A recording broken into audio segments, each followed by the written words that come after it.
What's up, everyone? Welcome to the 164th edition of the Sports Reality. My name is Jeremy John, aka the fourth greatest Grenadian of all time. Perfect. AKA the Little Wayne of podcasts, because I will get on any podcast and hit it with the J Train. Perfect. Let's welcome my co-host, cousin Big Thad. Big Thad, what's going on with you? Yo, what's good? What's Going on with the gatekeeper of the DMV? Perfect. You know what I'm saying? I'm good, bruh. You know what I'm saying? I'm all right. You know, another day, another day, another dollar, son. Another dollar. Them government checks, baby. Hey, that's what's up. That's what's up. You ready for a government holiday on Monday? Oh, am I ready, bro? When you get an email saying you're off 3 hours early, Oh, so you're getting off early on getting Friday, off Friday, and then you're off on Monday? and off on Monday, son. Hey. Yeah. I can't be mad. You know what I mean? I can't be mad at all, bro. So what's happening this weekend then? But I wanted to do hood rat stuff with my friend. I'm trying to do her rest stuff, but you know, there's a wedding shower here at the house, so I'm gonna be ghost, bruh. Hey. Like I had no parts to that stuff, bruh. Not happening, son. That's too much. Yeah, I'm not even gonna say it. This is too much, for me. You know what I'm saying? Wedding shower. Yeah, bridal shower. I keep saying wedding shower for some reason. I mean, it's bridal shower. It's for a wedding. Someone's getting married. You gotta be there as the groom. You know what I'm saying? But kind of be there as a for groom. a bridal shower? I think so, right? Don't you guys show up for like a little bit? No, I don't. A bridal shower? Like that's son. That's for the bride. Doug, I've seen some. Maybe that's not us. Maybe that's not us. I know that. Okay, so I know there's baby showers where they do try to get the father to at least show up for at least some point. Like I swear, and that's still relatively new. Yeah, you know what I'm saying? That the whole between baby shower and baby reveals, I mean, it's too much for me, bro. Like, yo, just tell me when to show up. I'll be there. You know what I'm saying? Just give me wedding day. I'll be there. Birth of the baby, I'll be there. Mm-hmm. But all that other extra stuff, son, I don't want to have nothing to do with it, man. Like, give me the letter from the doctor saying the sex and whatnot, and I'm good. I don't need fireworks and tractor pulls or throwing of baseballs and what about cakes? You know, like cakes with the color with the color inside, coinciding I'm with not really a cake eater though. It ain't for me. You know what I'm saying? It's just not for me. I think what it is not for me. I think a lot of this stuff is for everybody else. You know what I mean? Especially like these baby reveals. I think it's for the people that show up to find out. I don't think it's really that much for the mother and the father, or the bride or the groom for a lot of this stuff. I think it's for everybody else. Like they just, I don't know. It's almost kind of like they want to put on a show, but yeah, I don't. You know me, I'm a quiet dude when I want to be. You know what I'm saying? Like I could care about people being in my business. You know what I'm saying? Like it is. But if I tell you what I want you to know, then it's all good. But all this extra stuff, man. Like people burning down neighborhoods and stuff like that because of these baby reveals and stuff like that, man. It's crazy to me. But man, go ahead. Shout out to my man DJ Lazy Eye of the Lazy Hour on Twitch. He gave us a shout out this Sunday. The Lazy dope. Hour 1 on Twitch. We used to have our shows were pretty much his show followed mine when I was with WLVS Radio in Washington D.C. He's now out on out in Arizona right now. and he restarted his show. His show is a music platform Okay. showcasing new artists and just having sports conversations. So what's up, Lazy? Good to That's see you dope. on here, and we thank How's you. Arizona? You know what I'm saying? How's Arizona? I know people that go visit out there for like certain stuff, but as a resident of Arizona, how is that, bruh? Let Like, us let know, me know. DJ. Let us know. Let us know. I know when I asked him on Sunday, I was like, "How's the heat out there?" And he's like, "Nah, it's terrible out here." And mind you, he's from California, so he was just like, Oh, and he's like, "Nah, it's and like he says here in the comments, hot and crazy." that's So wild. yeah, man. Now, people this week have been kind of like crazy over here because you know how we got our humidity. So anything above 80 something with our humidity is ridiculous. You know what I'm saying? Yeah. But when I went to Cali and it was like 90 something in Cali, I loved it for some Hmm. reason. It was like 98, almost 100 in Cali, and I loved it because they didn't have that humidity like here. From Where I was at in Cali. You know what I'm saying? So I was in like Oakland, San Fran, and then Tahoe. uh, You know what I'm saying? So it was like 90 something in the day. I was cool with it. You know what I'm saying? I was like, oh, this is different. And then at night it cooled down. I could put on a hoodie. I was sweet, bro. You know what I'm saying? But I keep hearing about Arizona being hot. You know what I'm saying? Being in the valley and stuff like that. So I mean, yeah. from my other friend that lives out there, he told me he lived here for a while too. He Hmm. was like, yeah, on its hottest days, it feels like an oven.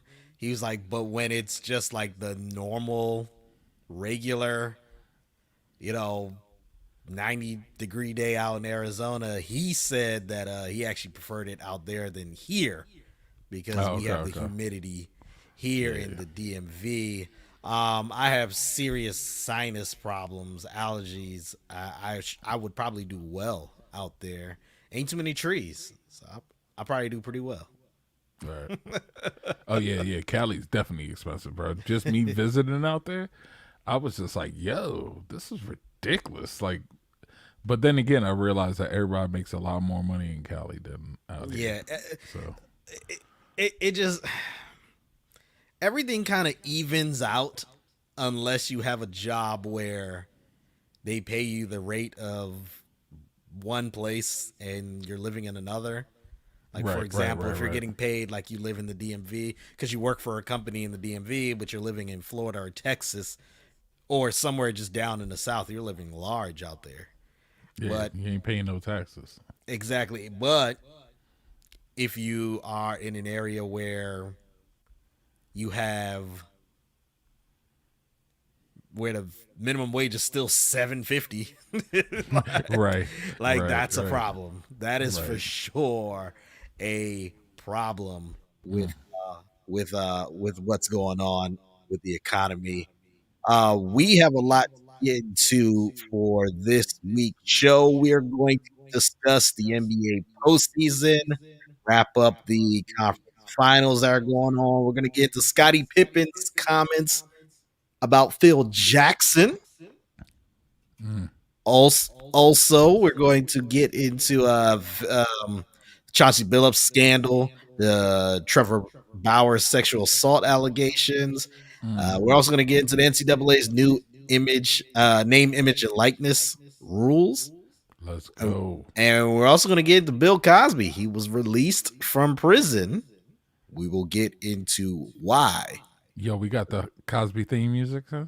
Nah, I didn't have time to do that. Oh, that would have been awesome. That would have been awesome. Didn't have time to do that. Just want to remind you all to subscribe to the podcast where podcasts are available, and that includes Anchor, Apple, iHeartRadio, Spotify, Stitcher, TuneIn.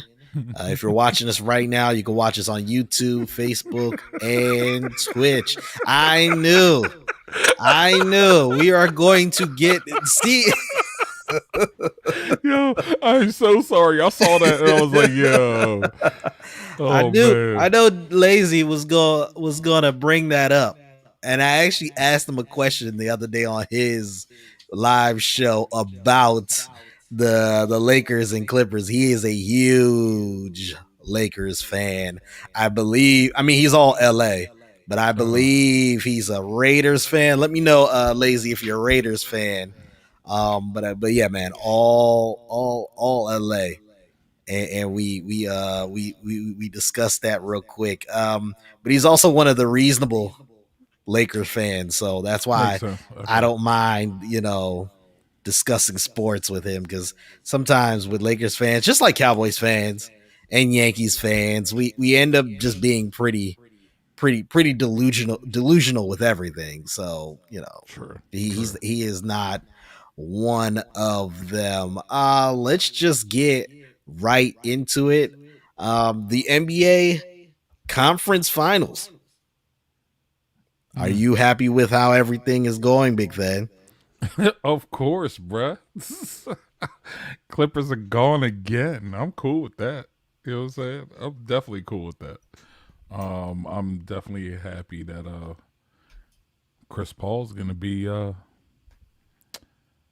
potentially get a ring finally. Yeah, man. It's I was happy for him, and before we get into that, let's recap what happened with that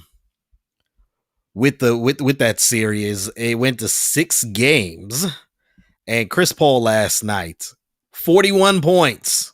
That's saying, like, when's the last time he scored that many points? 41 points in a closeout game against his former team, the Los Angeles Clippers.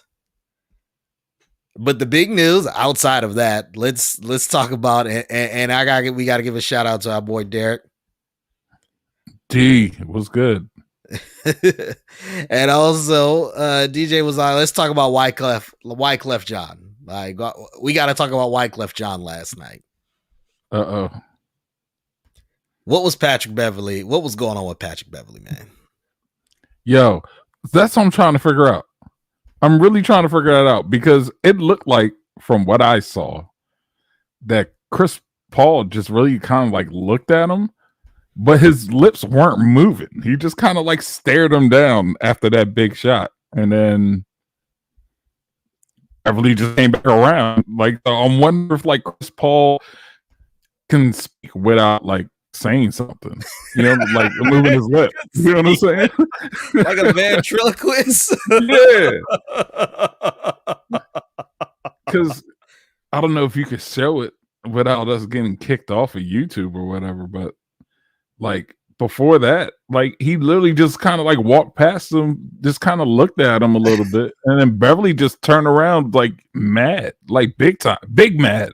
You know what I'm saying? And then that was as I've seen on Twitter, that was a bitch move. Oh man! At some point, it's up. I'm not gonna say it overshadowed Chris Paul's performance. It was just like it just added to the drama. Oh yeah, for sure. With a game like that, with him having a game like that, and then that being a result for Patrick Beverley, that was great. And let's be fair, Patrick Beverley earlier in the game was giving it to Chris Paul. Oh yeah. He was giving it to Chris Paul. he did kind of stare him down a couple times. You know what I'm saying? So it was just that Chris Paul would just go bananas, and Patrick Beverley just react how he did. Yeah, man. Did you hear what Patrick Beverley had to say about that play? No, I didn't actually. He actually admitted, like, man, I just lost my cool.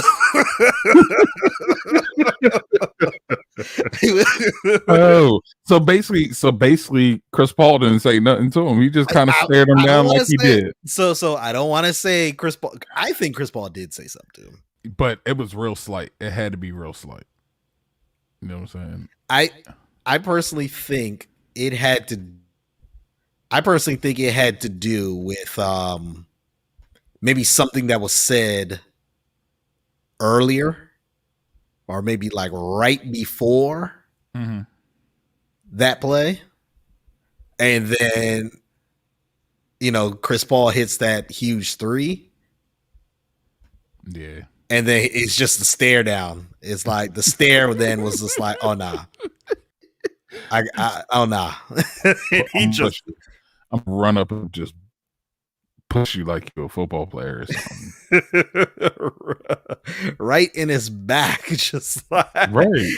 And the thing about it, I didn't even see it. The game was on. I remember Chris Paul hitting the shot. I remember the Clippers calling timeout. And then I just looked down at my phone. And then I kind of looked up and I'm like, whoa, what happened? And when they showed it, then they went to commercial break. So now I'm waiting to be like, well, what happened? And they come back from commercial break and they show it, more in depth what happened. And I'm just like, this is wild. Yeah, man. And then you had Cousins talking to Chris Paul, and you can kind of read his lips. He said, "This is why no one really f's with you," And Chris Paul has that reputation of just rubbing some guys the wrong way. Go ahead. It is what it is, Joe.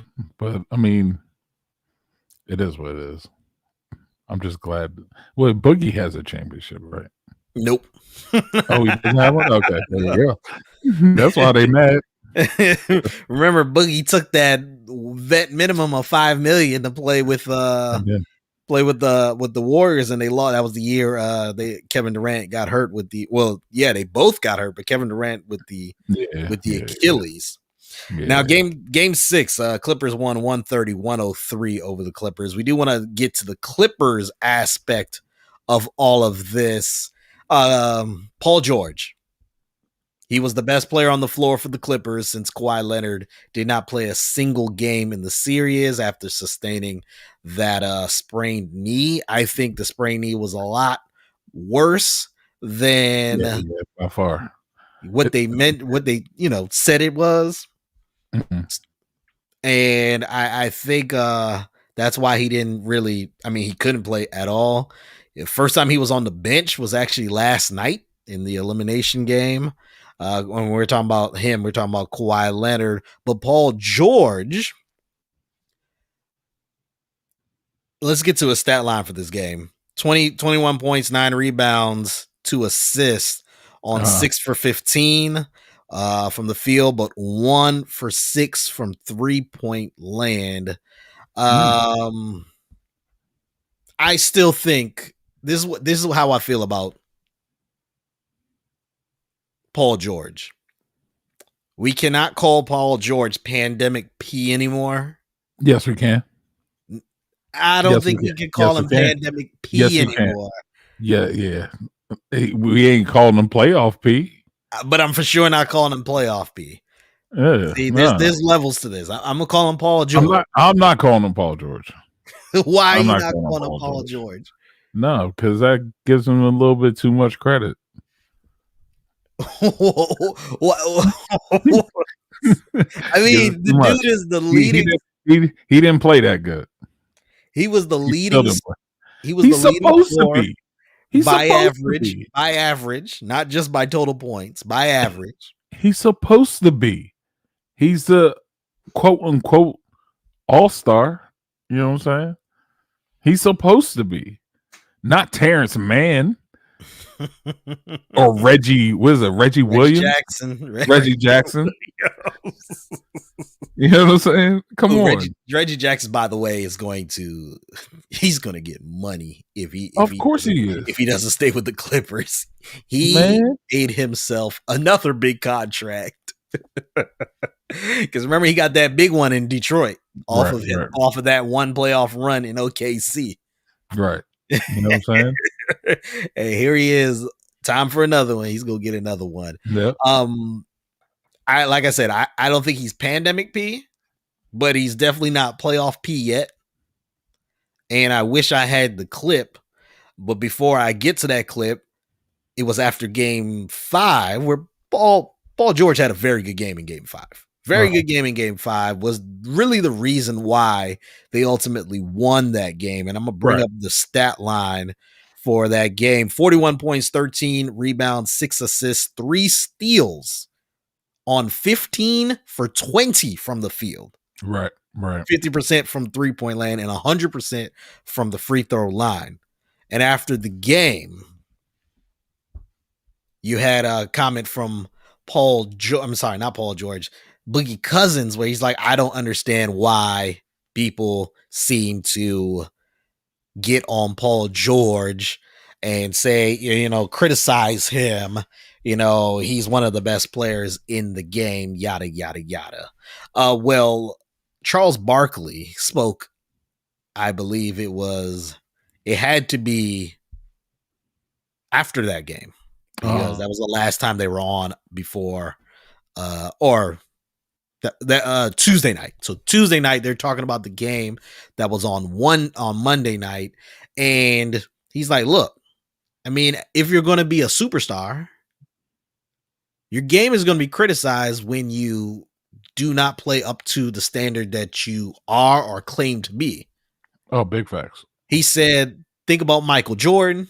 He said, up until 1991, it was Michael Jordan can do anything except win. Right. He said, and Shaq is on the panel. He's like, Shaq had to go through that and had to learn to improve. Kobe had to do it. He said LeBron had to do it. He was like, it is what it is. And he was just like, I don't understand why people complain when people criticize you rightfully. And most of the time, let's be real, the criticism is rightfully. Oh, yeah. I mean, it's always warranted. Like, it's rare where it's just someone... Most people, especially most media members, most even just true basketball fans, we're not just making up stuff or making up criticism about certain players. And Paul George played horrendous last postseason. Horrendous. And he stated his reasons. And in my opinion, he still played horrendous under the circumstances that he suffered. Ben Simmons played better than him. Okay, now you did. Now you read this. Now you're being disrespectful. It's an evil world we live in. Oh, you know what? Calling them COVID P. That's what I'm calling them. So no more COVID pandemic P, but COVID P. COVID P. Yeah, I'm not calling them Paul George. Come on. Oh, you're not happening. Not happening. So disrespectful, man. But anyways. And the reason why I say I can call him Paul George, but I will not call him playoff P yet, is because in game 2, he missed 2 crucial free throws. Yep. They were up by 1, could have went up by 3, but instead the lead stayed only at 1. And ultimately, DeAndre Ayton gets that alley-oop for the Suns to win to make the series 2-0. Instead of the Clippers stealing home court. Right. Clippers did win game 3 with Paul George playing phenomenal. But game 4, he missed a crucial free throw, which forced him to then miss the second free throw to try and get the rebound. That didn't work. If he makes the first free throw, he'll attempt at least the second one for a make. And you're right back. Like, the game is there. Right. Last night, I can't really blame him for last night. I mean, Chris Paul went off. Who expected Chris Paul to score 40 points last night? Like, real talk. Not last night. No. And especially how he struggled. Look, after game 5, people were saying maybe Chris Paul is the reason why they're not going to make it out of the Western Conference Finals. Especially when he gets manhandled by everybody. Like even COVID P kind of like nudged him a little bit and he went flying across the court. I was like, yo, they didn't even try to call a foul. There was no flinch of a whistle. You know what I'm saying? Like, I looked at the ref. A ref didn't even budge. He was just like, yeah. Okay, Chris Paul. Now, I think that was the same game when he went up shot and Beverly kind of like clipped him a little bit. And he like, fell really weird. And Beverly was all doing that little... mocking him. That was that game too, right? Yeah. See, yeah. I mean, I understand. With all that going on, they'll probably think that he'll be the reason. But he went off though. I was impressed. I don't think I've ever seen him score 40 points. I'm sure he has, but I don't think I've ever seen that. So the Suns are going to the finals for the first time since 1993. They're still going to try. They're trying to get their first NBA Finals title. Let's talk about the Clippers real quick and what's in store for them. And like Lazy Eye mentioned, over 50 plus years in existence and absolutely nothing to show for it. You do have Kawhi Leonard, who was out of the lineup. Kawhi Leonard is the best player on the team. But I'll say this, the Clippers have gotten better. They've gotten better. And think about this. Clippers do have to thank Chris Paul for them getting better. Yes. Because say what you want. Yes, Blake Griffin was there, but Blake Griffin hadn't played yet, I believe. He hadn't played a year yet. Mm-hmm. And then Chris Paul gets traded there. You have DeAndre Jordan. And then just the years of success there. The Clippers for... Oh, no. Griffin played. Remember, he got the pass from Chris Paul. No, I'm saying Griffin hadn't played until Chris Paul got there. Oh, remember that rookie year, his first year, he didn't play. And then so his rookie season ended up being the first year Chris Paul was there. So, I got you. So you have the team, let's be fair. When teams think about back in the day when you thought about LA for a free agent, it was the Lakers. You didn't even know the Clippers was the team back then. Now it's a legitimate thing where a free agent, when you hear a free agent wants to go to Los Angeles, you have to consider the Clippers also. They've gotten better. That's because Kawhi is there. For sure. I don't think that has to do with COVID P. That's all Kawhi right there. And also Chris Paul for making it even a thing. Yeah. But I do think even though the Clippers loss in the Western Conference Finals, it's the furthest they've ever been in the NBA. It's also I guess you could say is their best season ever. I think you're giving them too much credit. What do you? It's their best year ever. Jamal Murray got hurt. LeBron, AD got hurt. Steph got hurt. We can get into that, and actually it's part of the rundown. I don't think Clippers would have even been here. To be honest with you. Yeah, they've gotten better, but I don't think they would have got there. All these injuries never happened to these teams. Well, I mean, they did end up facing teams that didn't really have injuries. No, I'm talking about if all these injuries never happened to a lot of these teams during the regular season. I don't even think Clippers have even been in the playoffs. That's me. Nah, I think they would have been. That's me. They would have been, a contender. Whatever. You're giving them too much credit. They're supposed to be a contender. They were a contender last year. Look what happened. I mean, when they lost in the second round after the 3-1 lead, they got to the Western Conference Final, which they have never gotten to. That's the thing.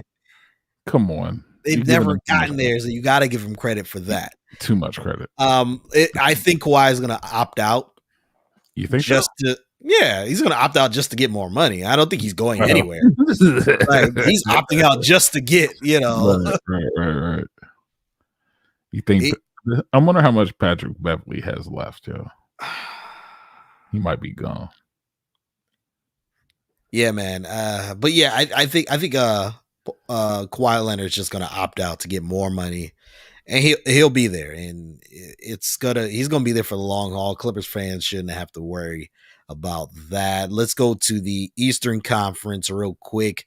Game 5 of the Eastern Conference Finals between the Milwaukee Bucks and the Atlanta Hawks is about to start. Starting at around 8:30. By the time many of you all listen to this on the audio format, you all will know who has won that game. But let's recap what's happened so far. Game 3, you had Trae Young twist his ankle on the referee. Yeah. He backpedaled. It wasn't even after a shot. That was the funny thing.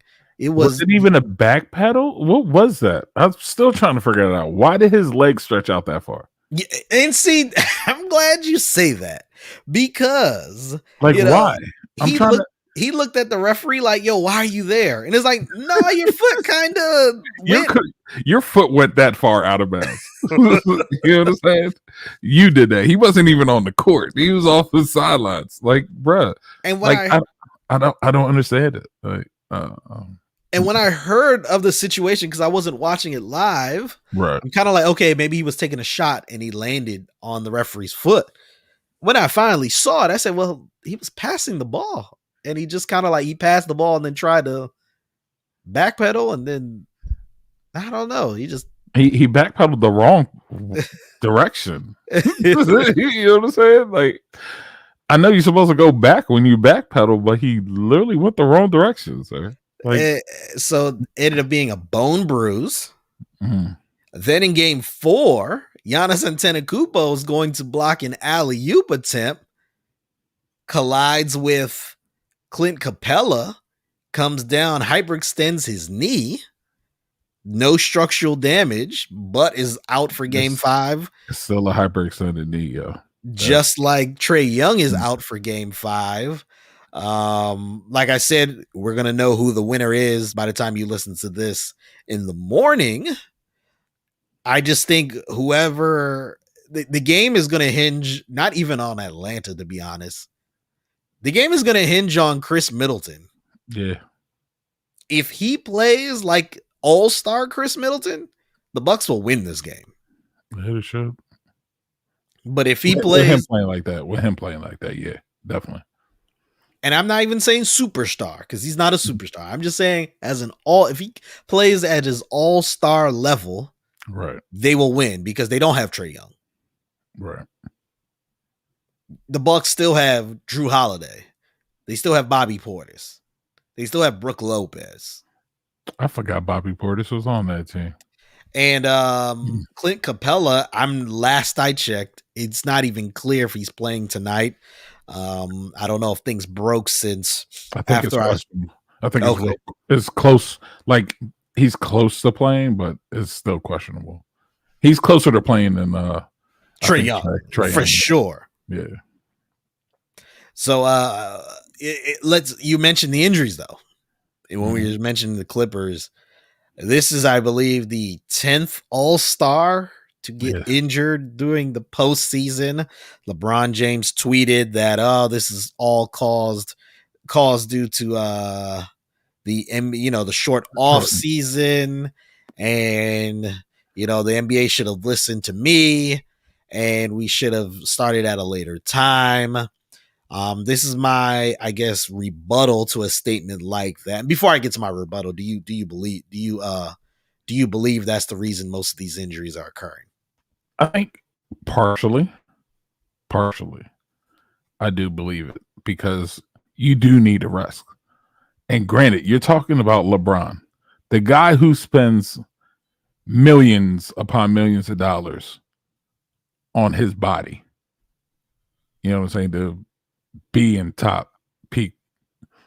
You know what I'm saying? So I kind of would listen to him a little bit. I mean, considering that he, compared to all the other players in the NBA, he's literally been injured twice. Mm-hmm. Twice. You know what I'm saying? And one of them was by freak occurrence because of another player. So, I mean, I would kind of listen to him a little bit.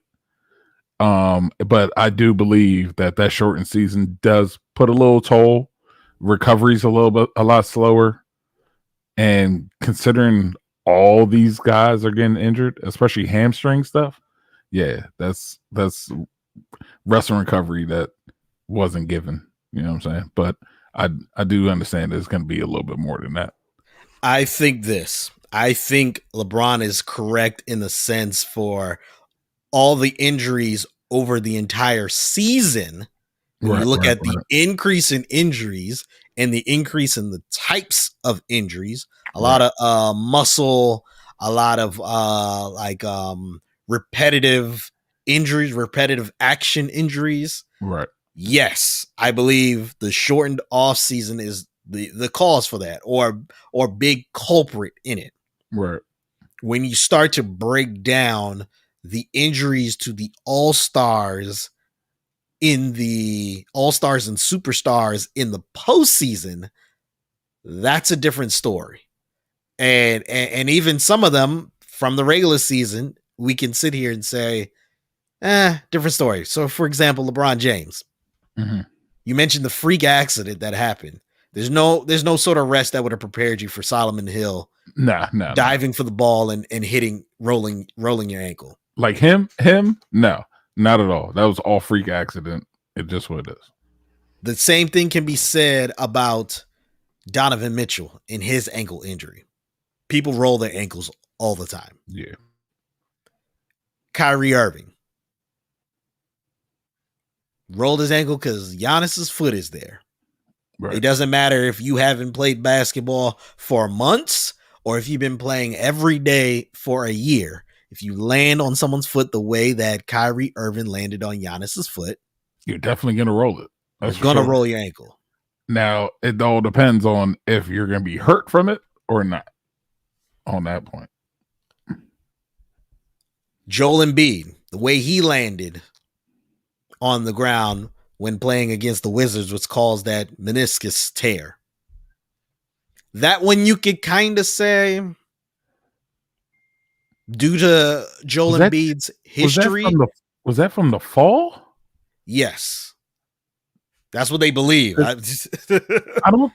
I understood he fell on that same, at that same time as the knee injury, but I don't know. I ain't never heard of you falling on your butt and tearing your knee. Like you fall on your butt, not that you fell on your knee. You fell on your butt, so your knees are in the air, and you somehow tear meniscus while your legs are in the air. So, okay, go ahead. You know me. I'm gonna. James Harden. Now he did have a hamstring, and it was bothering him during the regular season. We can make the case though he came into the NBA season out of shape. Did he really, or was that just a fat suit? Nah, he came in out of shape.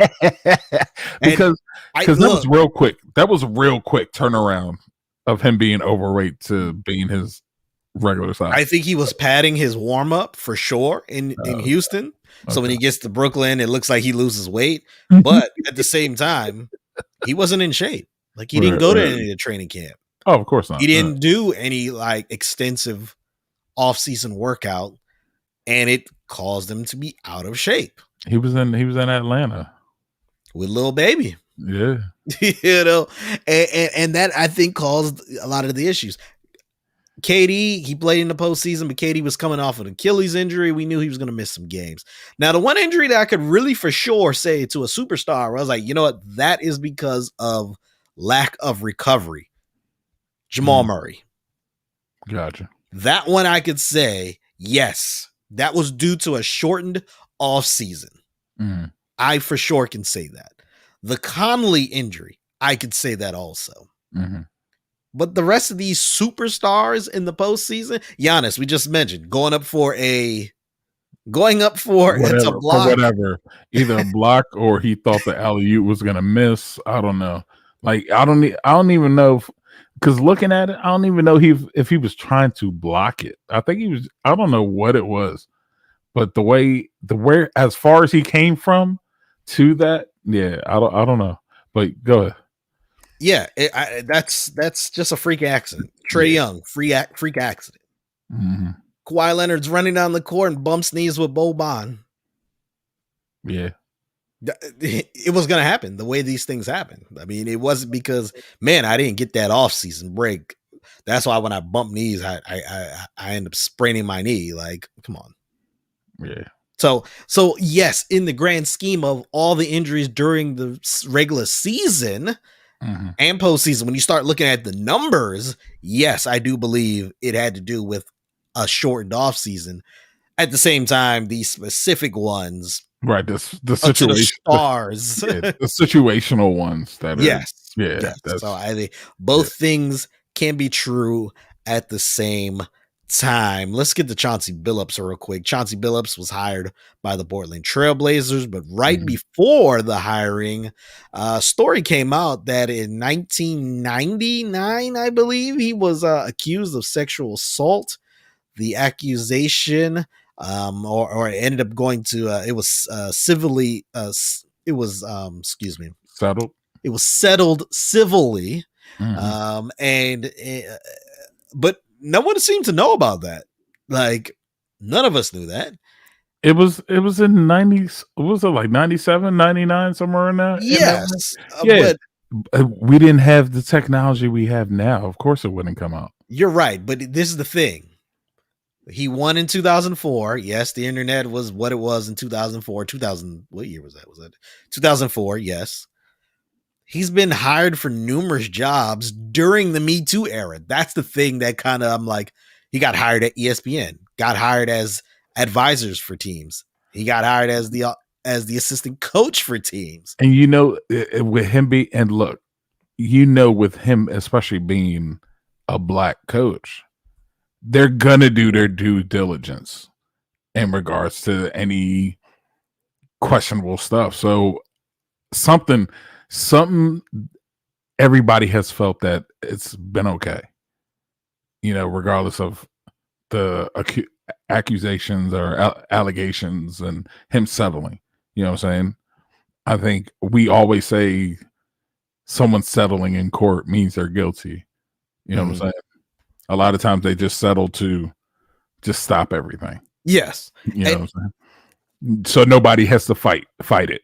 On both sides. You know what I'm saying? A lot of times when people settle is to stop the fight on both sides because they don't know who's going to win or not. So they just settle, just get the thing done. Now that he was getting hired by the Portland Trailblazers, the story comes out. The Trailblazers fan base is upset that he was considered for the job. You have very prominent members in sports media that feel like Chauncey Billups shouldn't have the job in Portland now. There's a report from Chris Haynes that Dame Lillard is now allegedly like not cool with the hiring because of Chauncey Billups' alleged sexual assault. I thought it was, they said that he said that he never once said that he was one of his choices as a coach. That was another thing that was mentioned. Then he was talking about Jason Kidd, but then they also had Billups in there also, along with that. So I'm like, who is saying this stuff? Is it Lillard or is it somebody else saying? And that's why it's all. Think about this. All these insiders are saying sources. They're not saying I spoke to Damian Lillard. Right. Instead, they're saying my sources are saying that Damian Lillard. I know Jason Kidd would be cool because he's from Oakland. Blah blah. He's Jason Kidd. But Jason Kidd pulled out. So yeah. And Jason Kidd has a well documented domestic violence history. Like well documented. Right. And to be honest, I can understand the Dallas fan base if they felt like, hey, what's going on with this? I would understand that. And the funny thing is, this is about to be Jason Kidd's third job. Yeah. But Dallas loves him. True. Dallas loves him. Now, Portland fans are taking, or some fans are not renewing their season tickets. Some fans are upset. Like I mentioned, some prominent media members are voicing their frustration with the whole situation. I personally believe, look, most people who are voicing their frustration are doing it performatively because they pick and choose who they want to be, outraged about. Right. And especially when you think about, I mentioned this earlier, Chauncey Billups got many jobs or quite a few jobs during the Me Too era. So it's almost like you mentioned, those positions had to vet what was going on also, or what happened. Yeah. And ultimately settlements are dirty because we just don't know what happened. Right. So it could be because most of them are undisclosed. You know what I'm saying? Every time you hear about settlement, lots of times you never hear about the money amount for one. Then you never say, well, does this say that this person's guilty? Does it do this? Or is it just a straight settlement? Like, we just want to squash everything and be done with it. And that's what happens with a lot of these settlements. They just want to squash this shit. So, yeah, who cares at this point? You know what I'm saying? Like, if he gets through ESPN and other NBA teams, there's nothing. What else you gonna fight? You know what I'm saying? It's not like these billion-dollar companies are not vetting their employees. You know they're gonna, because they're too much in the limelight. They're too much in the spotlight. So they're going to go through everything in somebody's background to make sure there's no questionable things. And if there ends up being something that they miss, most of the time they just fire them right then. As soon as they find out, done. Sorry. I mean, if college teams are doing it, ESPN and them are doing it. So it is what it is. Don't get me wrong. I'm not downplaying sexual assault or anything like that, but let's take it for what it is. Yeah, I'm just kind of like, man. Do you think Dame's gonna leave though? I think Dame is leaving regardless of who was the coach. Who was the coach? I think Dame is just done now. I mean, and this is just another layer that's going to make it very, very, very interesting. But I think he's out of there. Isn't there another storyline about Becky Hammond? So there was like they said she was a finalist, but then now everybody's like, oh, they just threw her in there just to throw her in there because she was a finalist. But somebody in San Antonio kind of like messed it up for her somehow. You know what I'm saying? Like, I think they said something bad or whatever, and that's why she was out of the running. And I'm like, unless somebody in San Antonio was like, yo, we want her to be Pop's replacement, so we're going to just say whatever so we can keep her here. Yeah. I don't know. And it does look bad where, Becky Hammond is a candidate or a perceived candidate for these NBA teams, and she ends up not being hired yet. There's still, I think, three openings still. Yeah. There's the Wizards, the Pelicans, and Orlando. I know Orlando was... There's rumors that Orlando may be looking at Penny Hardaway, but I don't think anything official. No. Penny. That was the story that came out about him being seriously considered for it. But Penny said nah. Penny ended up hiring. He said no, I'm staying at Memphis, and he hired Larry Brown as an assistant. Okay, yes, yeah. I did see that. Yeah, I did see that. Larry Brown, old ass Larry Brown as an assistant. Hey. And the thing with San Antonio gets very interesting because you know who the owner of the Portland Trailblazers is? No, who's that? It is the sister of the late Paul Allen. Oh, okay. I got you. And the sister had a scandal back in a few years ago, like a sexual harassment scandal. Wow. And I think a scandal where she stole some bones of some artifacts or something like that. What? And that ended up being settled. Like her former bodyguard ended up, snitching on her, saying she stole like some artifacts from somewhere, illegally brought penguin bones and skulls from Antarctica from her friend. Oh, that was her? 11. Yes. Like, who does that? Like, I mean, I don't understand why they do that.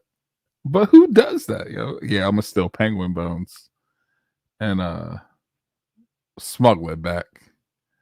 You know what I'm saying? Like, who does that?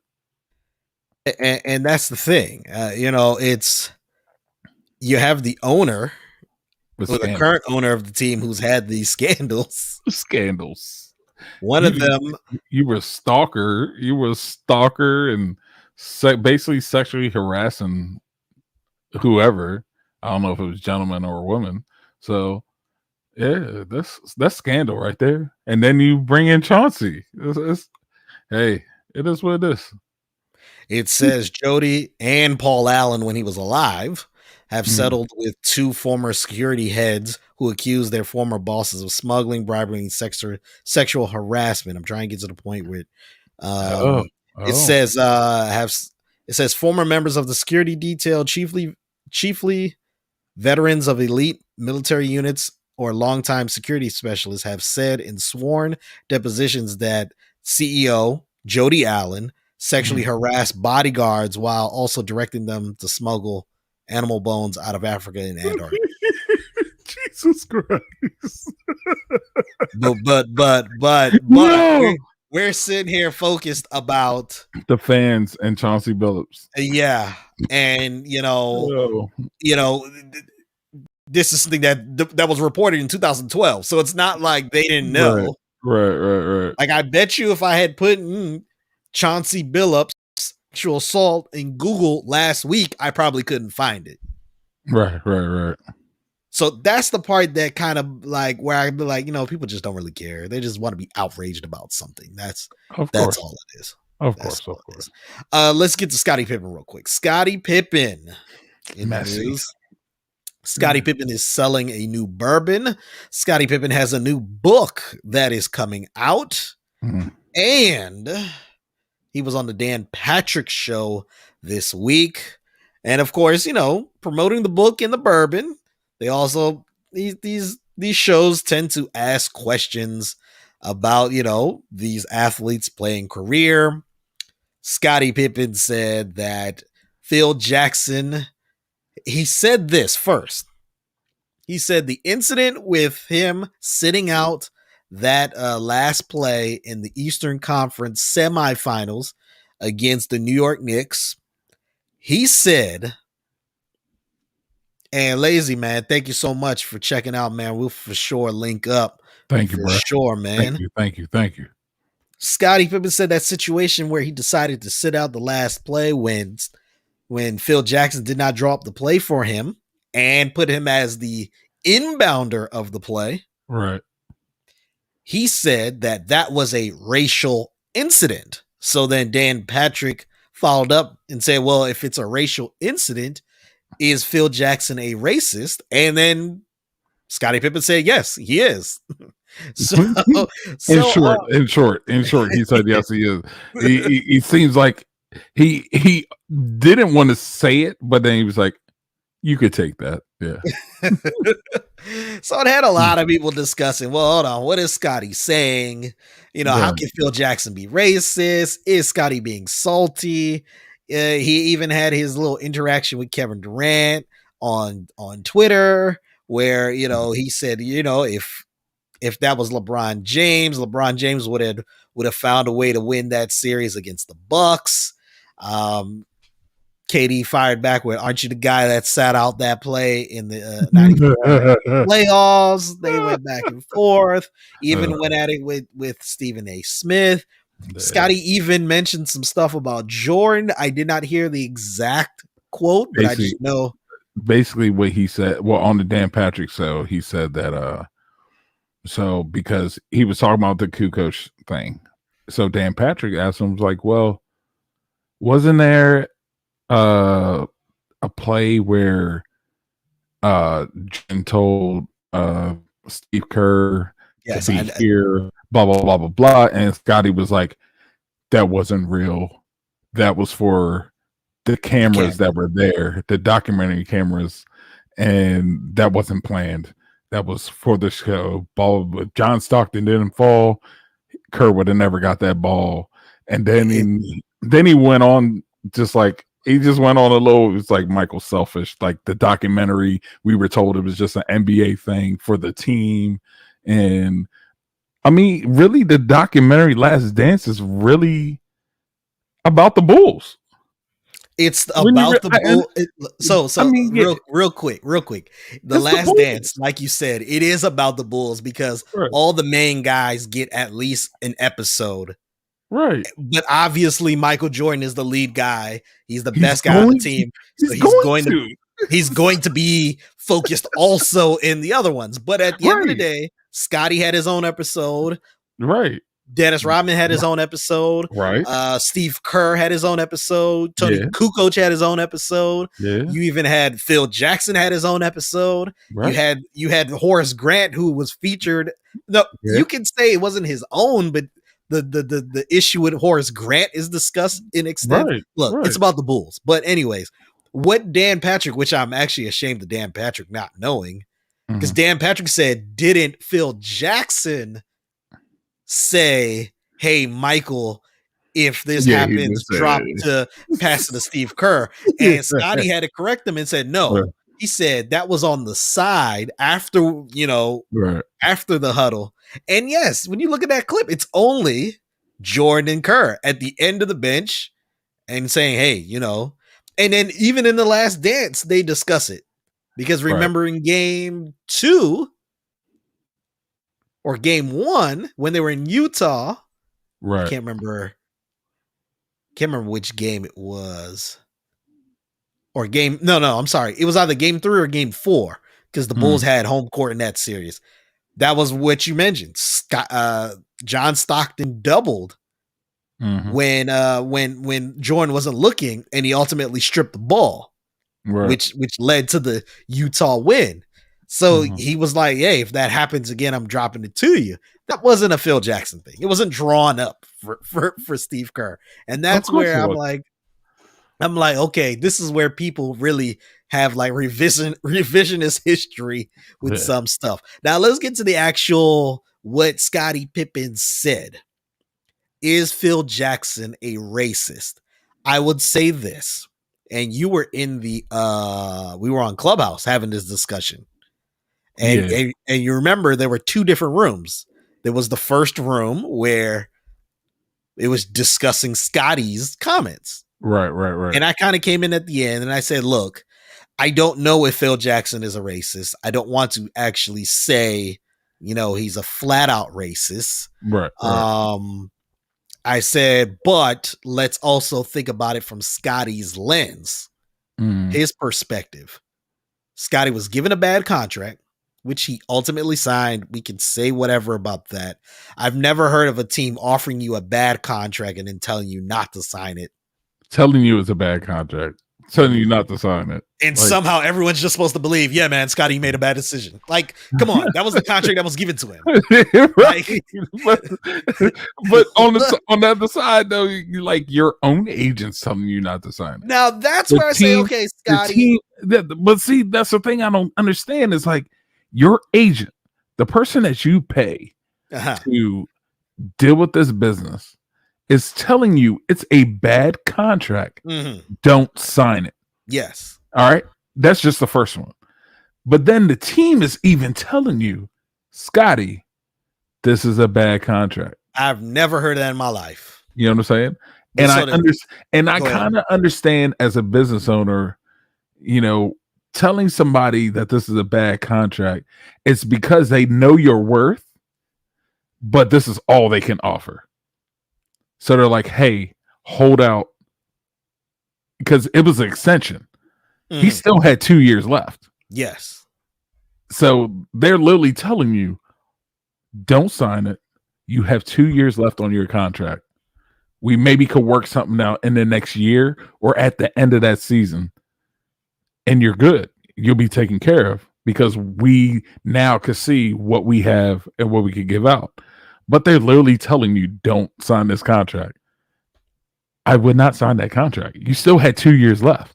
I wouldn't sign it either. But this whole thing of the organization was just so oh, Scotty, we were looking out for you. And no, not at all. You drew up a contract that was bad.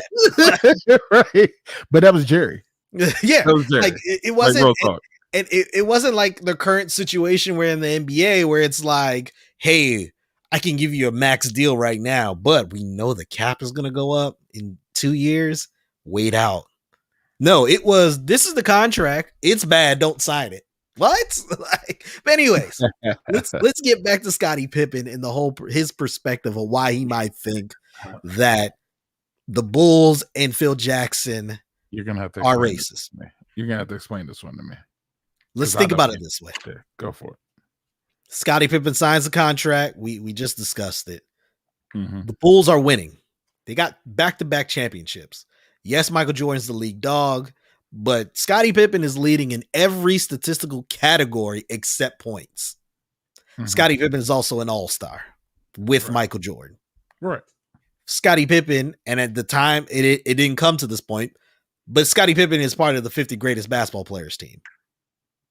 Right. So that means he's actually good. I don't think anybody's ever said that he wasn't good. You haven't been on Twitter. Wait. Which Twitter are we talking here? Which Twitter are we talking All Twitter. Are we talking Black Twitter? All Twitter. You haven't been on these debate shows and stuff like that. But anyways, they draft Tony Kukoc to replace Scottie Pippen. It wasn't to add to the team. It was to replace Scottie Pippen. This is also before we knew Michael Jordan was going to step away. So anyways, Scottie, and let's remember that 92 Olympic game. What was the thing when they played Croatia? That this is Jerry's boy. Yeah. And we're going to. And Michael and Scottie are the ones about to dominate this game, in an Olympic game. Because he was like, because literally at the time, Kukoc was seen as like the greatest player in Europe right now. Mm-hmm. And he's going to eventually come to the NBA, and the Bulls, of all people, are going to draft him somehow. And yeah, because I think nobody. I'm saying that's that at the story at the time. That was the storyline was that that the Bulls are going to get him, and this is Jerry's guy, and this is what's going to go on. And Michael and Scottie, but like, oh no, we got him. Y'all don't worry about him. He's literally the best team, supposedly the best player in Europe right now. We got him. Y'all don't even have to deal with them. So we have that aspect. Let's also remember this was the 90s where American players, when you think about it, they're not too keen to European players, and ultimately ends up being black players aren't too keen about European white players. Right. Think about Scottie's age also. So that happened. Right. And then we know, and during that 94 season, it's Scottie's team. Scottie's a legitimate candidate for MVP. Scottie's also defensive player of the year. Scottie's finally trying to be the guy. Right. But Kukoc gets that opportunity. And Kukoc hits the shot, by the way. Right. Kukoc also had a few game winners during the year. Yeah. Like game-winning threes, but the situation was it was a tie game. You miss it, you go to overtime. You make it, you win. And Scottie really just wants that chance. Right. I understand that. So he's thinking, look, they're already trying to replace me, and then this happens. Right. I could understand why Scottie would say, "Yeah, man, that was a racial move." Now, I mentioned Clubhouse. I still don't get it though. I mentioned Clubhouse. Mm-hmm. And then remember they did a second room. And I don't think you came into the room. I didn't. But the second room was focused on Phil Jackson. Okay. And several extensive quotes were read from a few of Phil Jackson's books, ranging from one written in 1976 to one written in 2005 or 6. Was that the Kobe? The last one was about the Lakers and all of that. Yeah. There were I did hear. You know what? Maybe I did go into that room just slightly because I think I did hear somebody reading some quotes, but I didn't really realize who it was about. So. Yeah, there are several quotes in there where Phil Jackson mentions things about black basketball players. Mm-hmm. He says that black basketball players, they're focused on the one-on-one game because everyone in their area is trying to get out. So everyone is trying to focus on their game. They don't know how to play the team game. They tend to be good one-on-one scorers, but they aren't fundamental basketball players. And he said that, you know, their white counterparts end up being better team players, better fundamental basketball players. We remember the comment where can we talk about that real quick though? We could talk about that. And go ahead. I'm not gonna say that he was wrong about that. I'm gonna say he is wrong.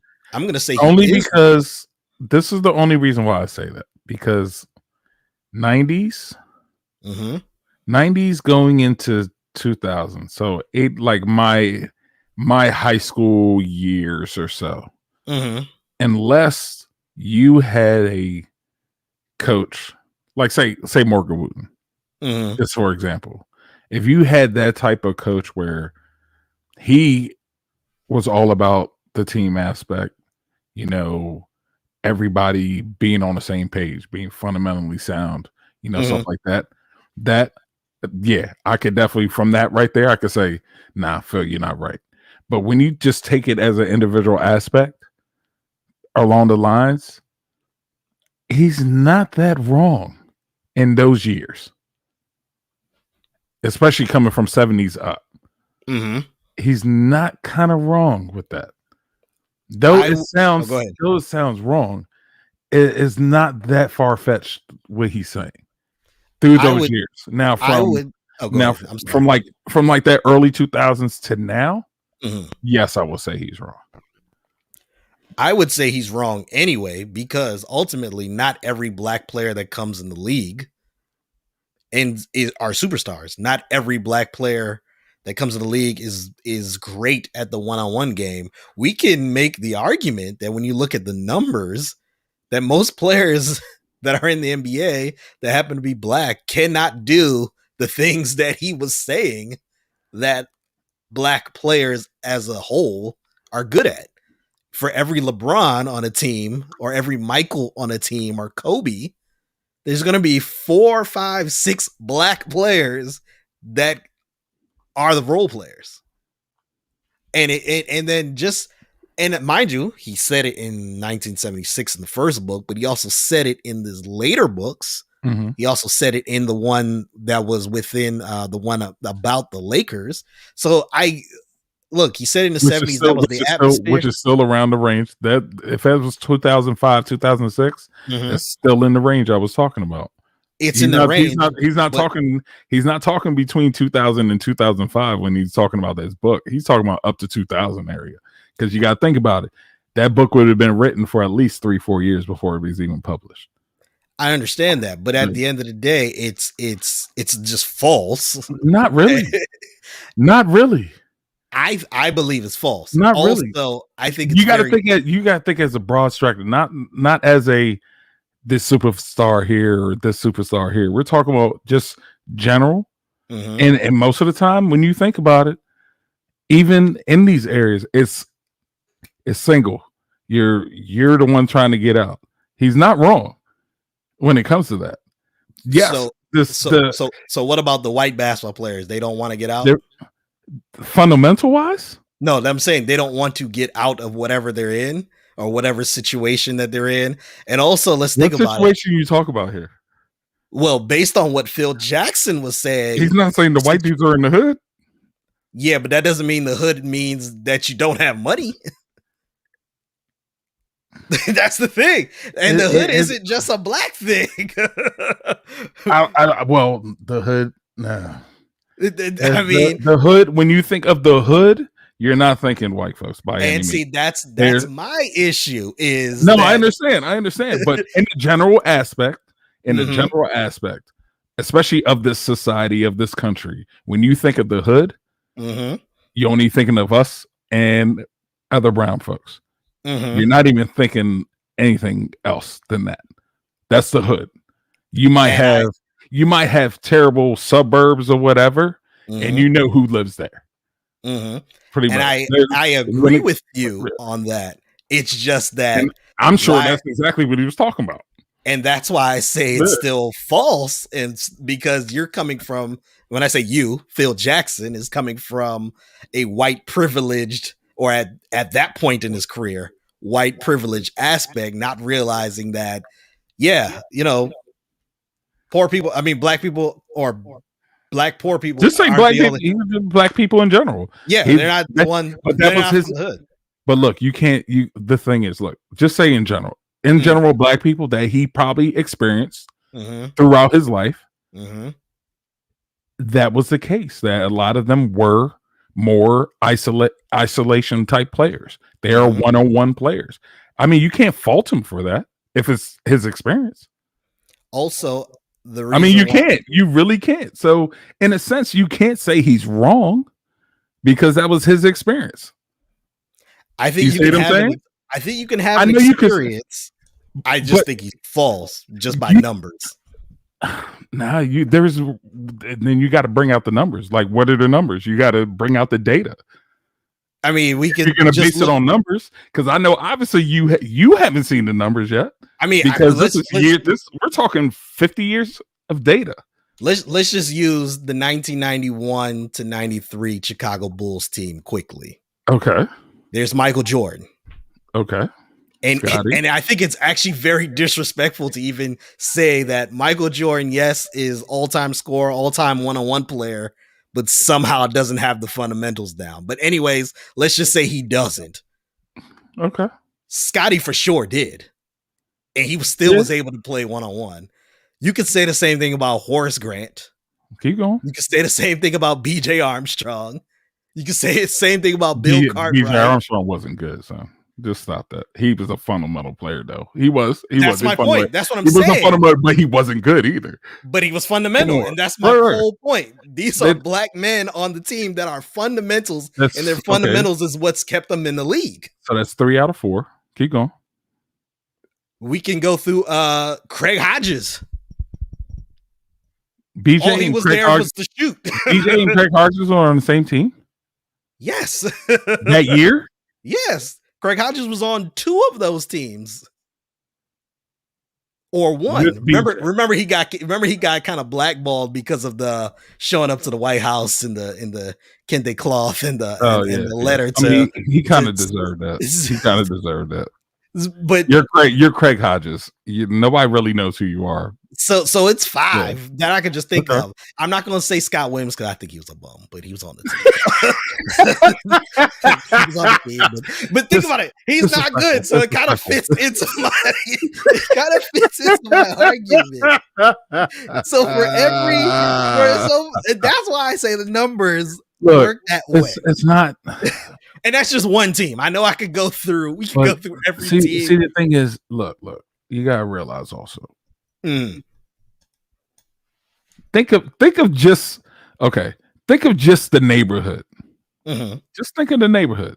You know our neighborhood. Yeah. Our neighborhood wasn't totally black by any means. By any means, I think we were the only black family in the beginning. Yes, for sure. Yeah, I think we had 3 on our block. 3. I know everybody else around the neighborhood was white and Hispanic for sure, especially me growing up. Yeah, no, you're not lying. Like, you know what I'm saying? Even before we left, like, but you just think about everybody going to the park or whatever. You know what I'm saying? When you already come to the thing like, oh well, I'm gonna pick this dude because I know he's pretty good, whatever. But when you actually look at it, you know who's fundamentally sound and who's not. See, that's where I think we disagree. I know I could for off the break. I could tell you who was fundamentally sound and who wasn't. Who's more of a I want the ball myself type person. You know what I'm saying? Okay. Isolated that. Not to say that they're the greatest player or anything like that, or they're gonna eventually make the NBA, which I don't think that's what he was saying either. It's like those guys are eventually going to know. They want to by far because everybody wants to play in NBA. It doesn't matter if you're good or bad. You want to play in NBA. That's a goal as a kid in your life. You want to play in the NBA. It's just what it is. But there's some that you can tell who are fundamentally sound. Doesn't mean that they're good or bad. They're just fundamentally better than a lot of players that are more isolation guys. Mm-hmm. I know a bunch of guys like that, but so I'm trying to say, I understand what he's saying, whether it's what is good to be said or right to be said or wrong to be said. I understand, but then again, on the other side, I do understand what he's coming from when he's saying what he's saying. So we'll agree to disagree on that. Of course. You know what I'm saying? Of course. But I'm not going to say like he's totally wrong of what he's saying or he's totally right of what he's saying. There's a lot of true things of what he's saying. Very true things, and I've seen it myself. But then on the other side, you're like, man, why'd you have to say that, Phil? You know what I'm saying? And I think that's what a lot of people are like, yo, Phil, you're like the god as coaching. You know what I'm saying? Like, why'd you even say something like this? You know and that's how I think a lot of people are reacting in regards to Phil, is because of that. For sure. And I'm going to go on maybe a more outside of just basketball, more of a macro level. Obviously, on the inception level, on the inception level. Here we go. Here we go. Come on, Chris Nolan. Let's see it. Obviously, I'll say this. Just on the macro level, I do believe Scottie Pippen was trying to, say he was a racist and was trying to imply that, he's a active or active isn't the correct word, is a racist by commission, meaning he acts upon his racism. I personally don't think it was that way with Phil Jackson. I just more think it's more of what they call racist by omission, where just like for me, and we've just said the last 15, or I've said the last 15 minutes, like his words, he just doesn't even realize that what he is saying is racist. And also being a white man, not just being a white man, he was, in the basketball sense, one of the greatest coaches ever. So he had the power to basically back what he was saying. And when I say power, it's Phil Jackson. If Phil Jackson says, hey, run this play this way, most people are going to be like, he's telling us the truth or he's telling us the right thing to do because he's Phil Jackson that has 11 championship rings. Right. But there's going to be times where it's like, nah, that's false, but he's going to get the benefit of the doubt because of his stature on the basketball court. Right. So I will admit this. Do I think Phil was purposely racist with his comments? I don't think so. I know Scotty does, but I don't think it's purposely. And that's why I put him in the omission because of various things. Now, do you culture? Go ahead. Now, do you think he was racist for putting Scotty on the inbound? So and that's why I said, according to Scotty's perspective on that specific play, because honestly, I don't think that specific play is racist, but let's go through some hypotheticals. And obviously we know what about hypotheticals. It's a lot of what ifs. Right. We know they were trying to replace him. And now that we know more about sports, we know that management does get into the ears of coaches. We know that there are narratives that are created by the front office and the head coach. We've seen it here in Washington in multiple sports where it's the coach or the manager wants to do it this way. They want to win, but they want to win it this way. Maybe according to Scotty's perspective, they were trying to win it the way with Kukoc instead of winning it with Scotty leading. And that's why And that's where I think it's not far-fetched either way. Right. It could be Phil Jackson at the time was, you know what, Kukoc did hit like a couple game winners this year. Let me let him shoot. But, and that could be 100% factual. Right. And I can also believe if we ever find out, we're not going to know because what's his name? Krause died. But I also could believe if Krause was like, yeah, man, we drafted Kukoc and Michael's finally gone. Let's try and move this team into Kukoc's team. And let's try and make this kind of similar to a Boston Celtics, and Boston is a whole nother city with a whole nother lead them with a whole nother thing. We can't do that. We can't do that right now. 5 seconds, 5 seconds, and you can count me down. Boston was looking for a white superstar. Right. That's 5 seconds. Yeah. So now the thing is, and I'm not saying Chicago was trying to do that. Like I'm not saying that's what Krause was trying to do, but none of it's far fetched. Right. It's not far fetched at all. But with me, I think it's more of Jordan was Phil's guy.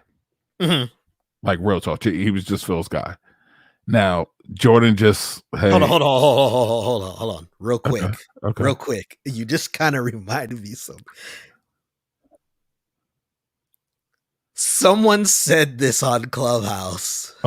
And it actually made me think. Jordan might have been Phil's guy, but was Phil really Jordan's guy? Well, according to Scotty, nobody was Jordan's guy. Except Doug Collins. Right. Let him do whatever. Right. Look, for real, Doug Collins was definitely Jordan's guy. There's no lie about that. No lie about that. That's why when he comes back with the Bulls, who's the head coach, Doug Collins, like he could, and I know Phil was already in LA, but it's like, oh man. I hope you didn't forget your point. Go ahead. No. But then again, you know what? I think that Scotty, of course, Scotty's like, Michael's gone. We don't know how long he's going to be gone. Mm-hmm. I'm having such a great season. But Phil, I'm not Phil's guy. Mm-hmm. I think he even thought was like, well, I'm the second best on the team after Michael. Michael's gone. Mm-hmm. I'm the best guy on the team. Why am I not Phil's guy? Mm-hmm. You know what I'm saying? I think a lot of that has to do with that also. I think there's a lot of jealousy. Oh yeah, going on there too, because the way he's like, yeah, me and Mike don't talk. We definitely won't talk about that stuff back in the day, but like we could talk about family and whatnot, but other than that, we don't really talk. And I'm just, what? I was like, what?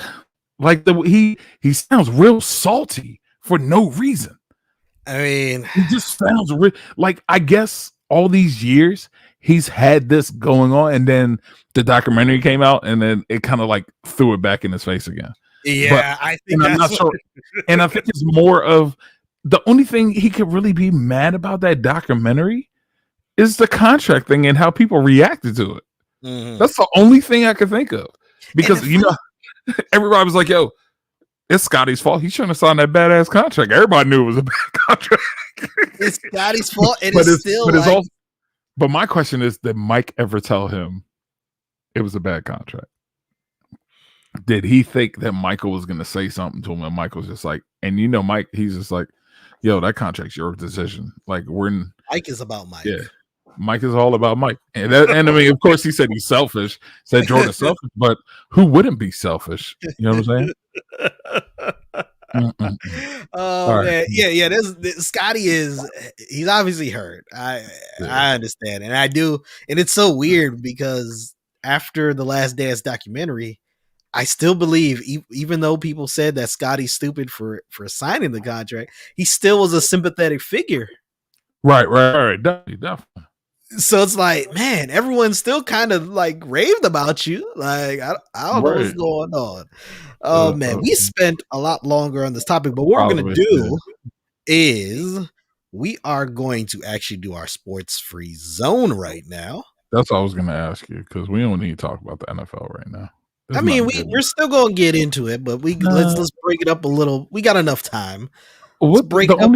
Yeah, okay. Because I was gonna say there's only one thing we could really talk about in the NFL right now. So. Yeah, and that's why I want to get to it. Just one thing. Oh man, let's get to our sports free zone where we get to talk about Bill Cosby. Bill Cosby was released from prison yesterday. Yep. Due to a technicality.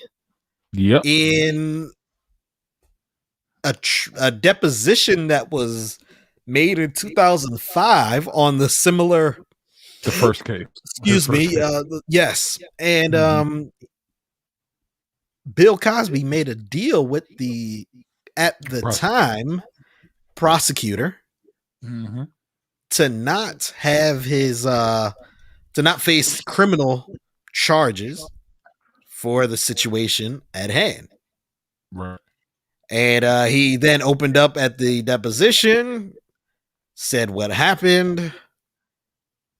Stuff was handled. There was a civil settlement. Yep. Yada, yada, yada. Then years later, the state decides we're going to introduce a few more accusers, a few more evidence, and we're going to try and get Cosby on these charges. They convict him, they sentence him, and then what we didn't know was that Cosby's legal team was out there going through the appellate system, working their way up all the way to the Pennsylvania Supreme Court, and they introduced the evidence that, hold on, our client shouldn't have even been charged because he made a deal that he wouldn't be charged criminally for what happened for his testimony in the deposition. I think it was 2-1, I believe. Yeah, I think it was that. On the Supreme Court. 2 judges agreed, 1 didn't, and they said, "Yep, Bill Cosby has to be released from prison because he should not have ultimately been sentenced to." Should never been charged. Sorry, shouldn't have been charged. Not just sentenced. Shouldn't have been charged. So he's released. He is at home right now. Let me say this. Go ahead, because I got something to say too. The legal system, and I took a criminal justice class last semester. The judicial system is trash in this country. And I wouldn't say it's trash. There's just certain things that are just wrong with it. I guess that's better. Because when you say trash, you mean as a whole, the judicial system is just no good altogether. Like it's trash. It shouldn't even be there. I'll say this. There's too many exceptions to every rule. Like there's too many, like, yes, you're going to get charged if you do this, but if you do this, nah. You know, I got so many exceptions. Oh, maybe that's better. There's too many exceptions to too many rules. And now, mind you, what you were talking about earlier is not a plea deal. Yeah, it wasn't. That's not what that is. You know, people hear about plea deals all the time, and they could think that's what they're. No, this is actually a totally separate thing. But keep going with your going. He negotiated with the prosecutors to not be charged criminally for what he's about to testify about. Yeah. It's just wild that, like, ultimately, if someone did what they were accused of back then, I don't know how you as a prosecutor could just be like, yeah, man, we're just not about to charge you criminally. Like, this wasn't, I stole a backpack from a store. Right. This is, I am being accused, and ultimately, I'm admitting to committing some heinous sexual crimes. But I'm going to make this deal so I just don't go to prison. Yeah. The prosecution messed that up totally. Like, And see, the thing is also, and I was talking to a very good friend of mine who's a sheriff deputy. So court system that's him. You know what I'm saying? So, I called him because I was like, yo, I'm really confused about this whole Bill Cosby thing. And he was like, basically, his trial that he went through and then ultimately ended up in prison should have never happened. Exactly. Because if the prosecution was doing their job, first of all, they would have seen this agreement and would have asked them, because in the preliminary stuff, they do ask, and the court asks, have you ever been offered an agreement, or have you ever made any deals that you signed on that may affect this case? That question was never asked. If that question was asked at the beginning, the prosecution would have ended everything right then and there, because they had no case. Plain and simple. And the thing is, it's all because of another prosecutor who did this. And we're talking about the state here. We're not talking like little city, county. This is the state. This is the state's attorney doing this. So, but you got to think about it also. Another way you could think about it is, how, and you're a 24 fan, so you remember Nina Myers got the little immunity deal? Yeah. You know what I'm saying? That's basically what that agreement did. It was basically an immunity deal. Like, you could tell us everything that could be pertaining to this case or future cases that puts everything in our favor, and we let you off.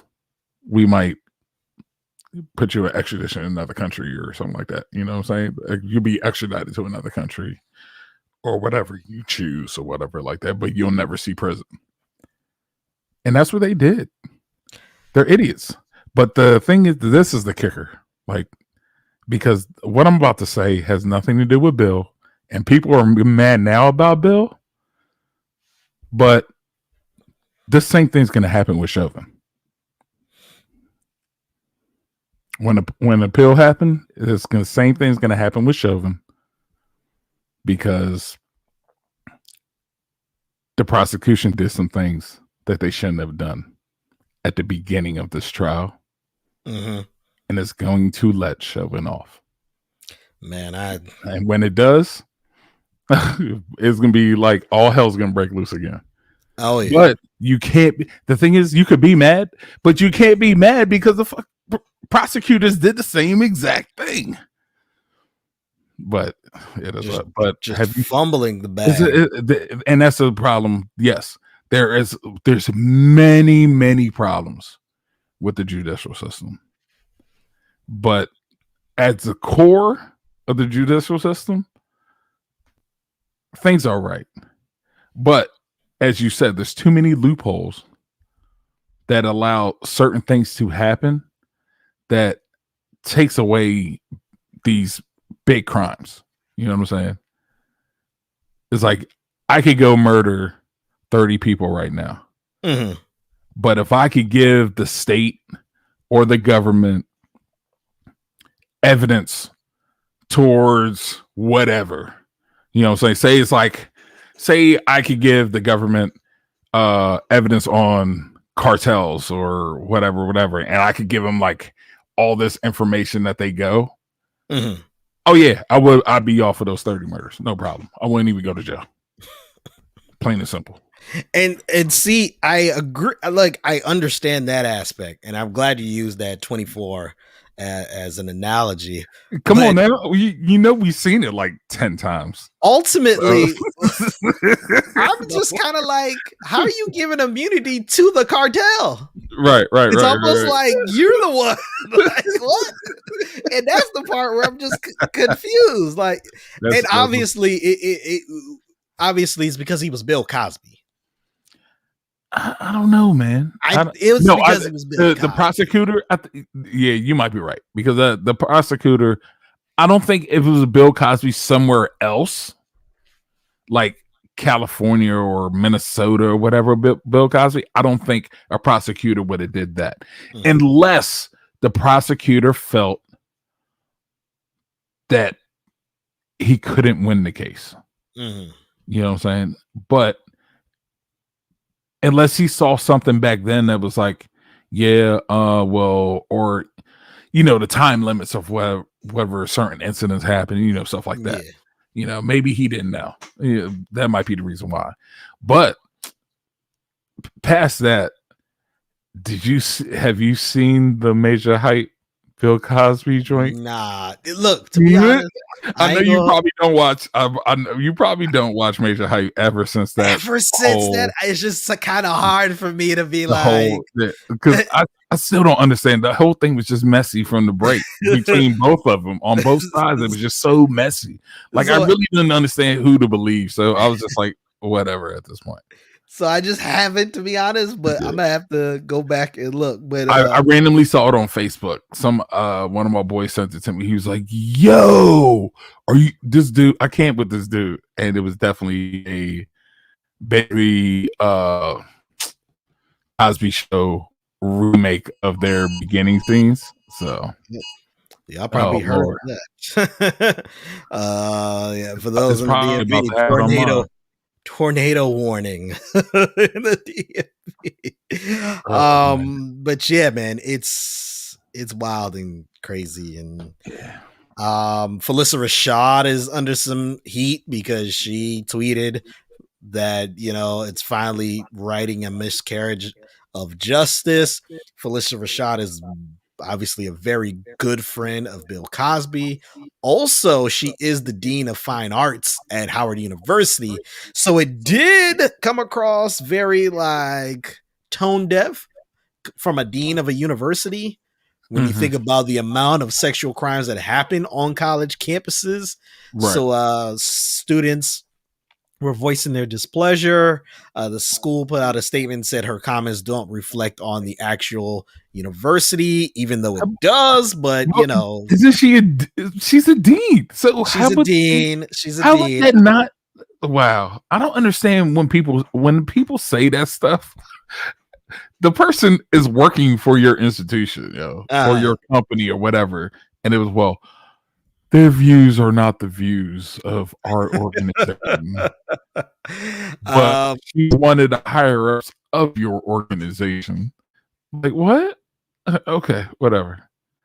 But you can stay there. You're Phylicia Rashad. You can stay there.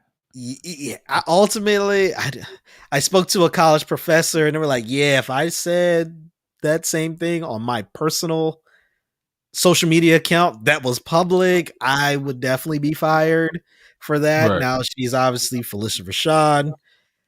There's a lot of things, like she finally got the position, fine arts. It's Howard University, HBCU. She went there. It's almost like the school is trying to balance, should we just like try to wait this out and keep her here because of what we can ultimately get out of her being the dean of fine arts?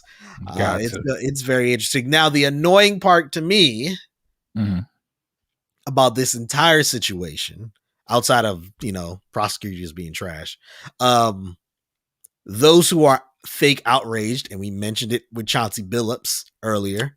Facts. But those who are fake outraged about the situation, that is where I'm like, come on, y'all like to pick and choose who you are outraged about, and we will talk about another situation a little bit later when we continue our sports segment.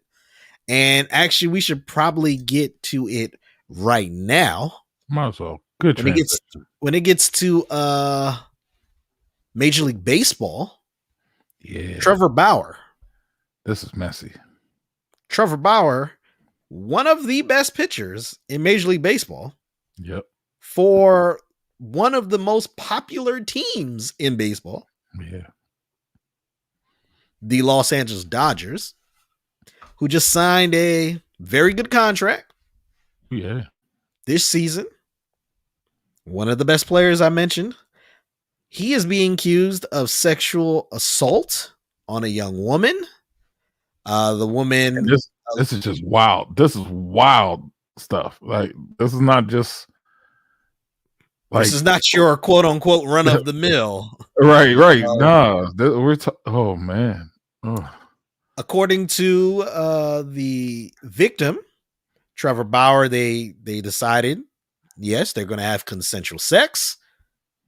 She comes over to his residence. They're obviously having sex. Well, during the act, Trevor Bauer allegedly punches her on her face. Choked her with her own hair. Chokes her with her own hair. Punched her in her vagina. And bruised her on her buttocks. She had facial bruises, concussion, yeah, and other head injuries.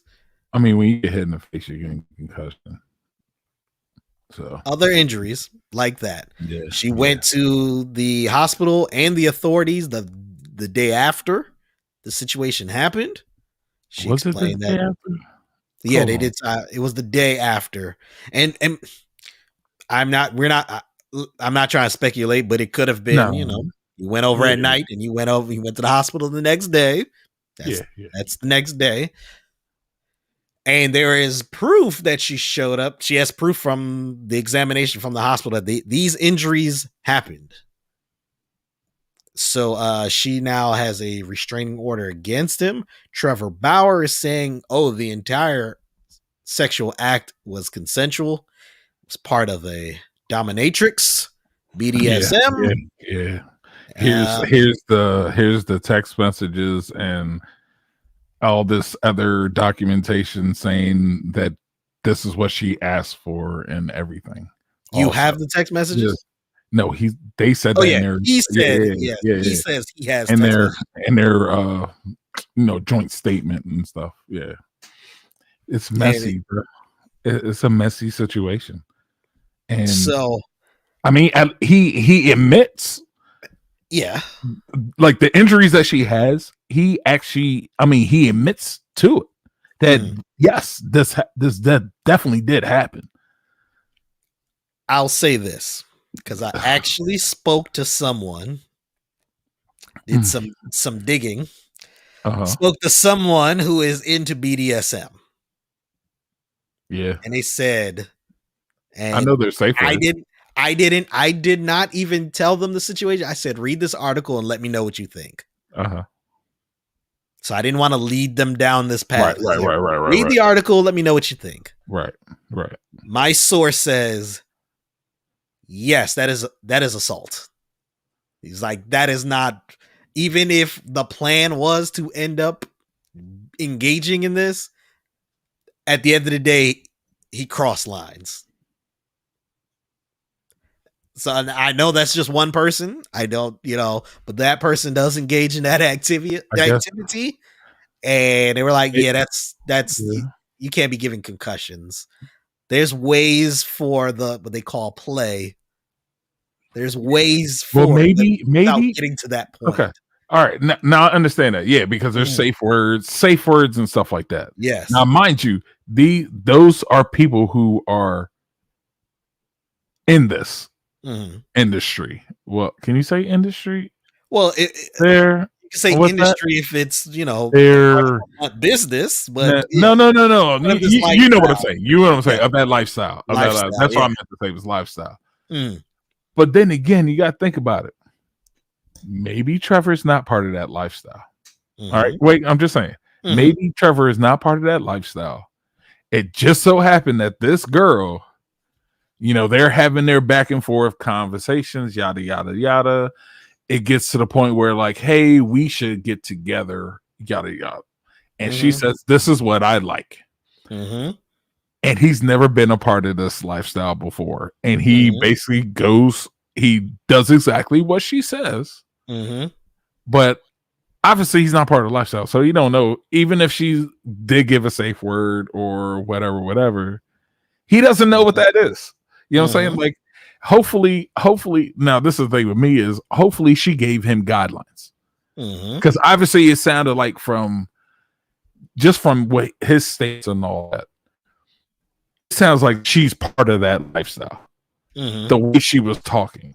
Because we ain't just meeting a random girl on the street and we're talking and conversing and whatnot. And she's like, yo, so punch me in the face. No, that's not going to happen, bro. Like, she's not just a random girl. She's part of that lifestyle. If she says something like that, she's part of that lifestyle. No random girl is going to come up to us and just be like, yo, so while we're doing things, punch me in the face. No, it's not going to happen, bro. Like, no, not at all. Yes. So, I don't get me wrong. I do think, like, if you come out of any type of situation with bruises, concussions, black eyes, whatever, even though you have said, this is what I do, this is what I want you to do, it's still assault. Yes. Now, will I call it sexual assault? No. Well, but I will call. I'm just saying for that law, type of just by that situation. Yes. I'm still not calling it sexual assault. I will call it assault, even though this happened in the midst of their consensual sex, which they both have said it was consensual sex. Yes. So take that sex out I'll just take it out. Just take it out. But yes, I will say straightforward, that's assault in my mind, regardless, because you knocked the person unconscious, basically. Yeah. You know what I'm saying? You did all this. You did certain things that person could have ended up being dead. You know what I'm saying? By you assaulting them. But what I call it sexual assault? No, not at all.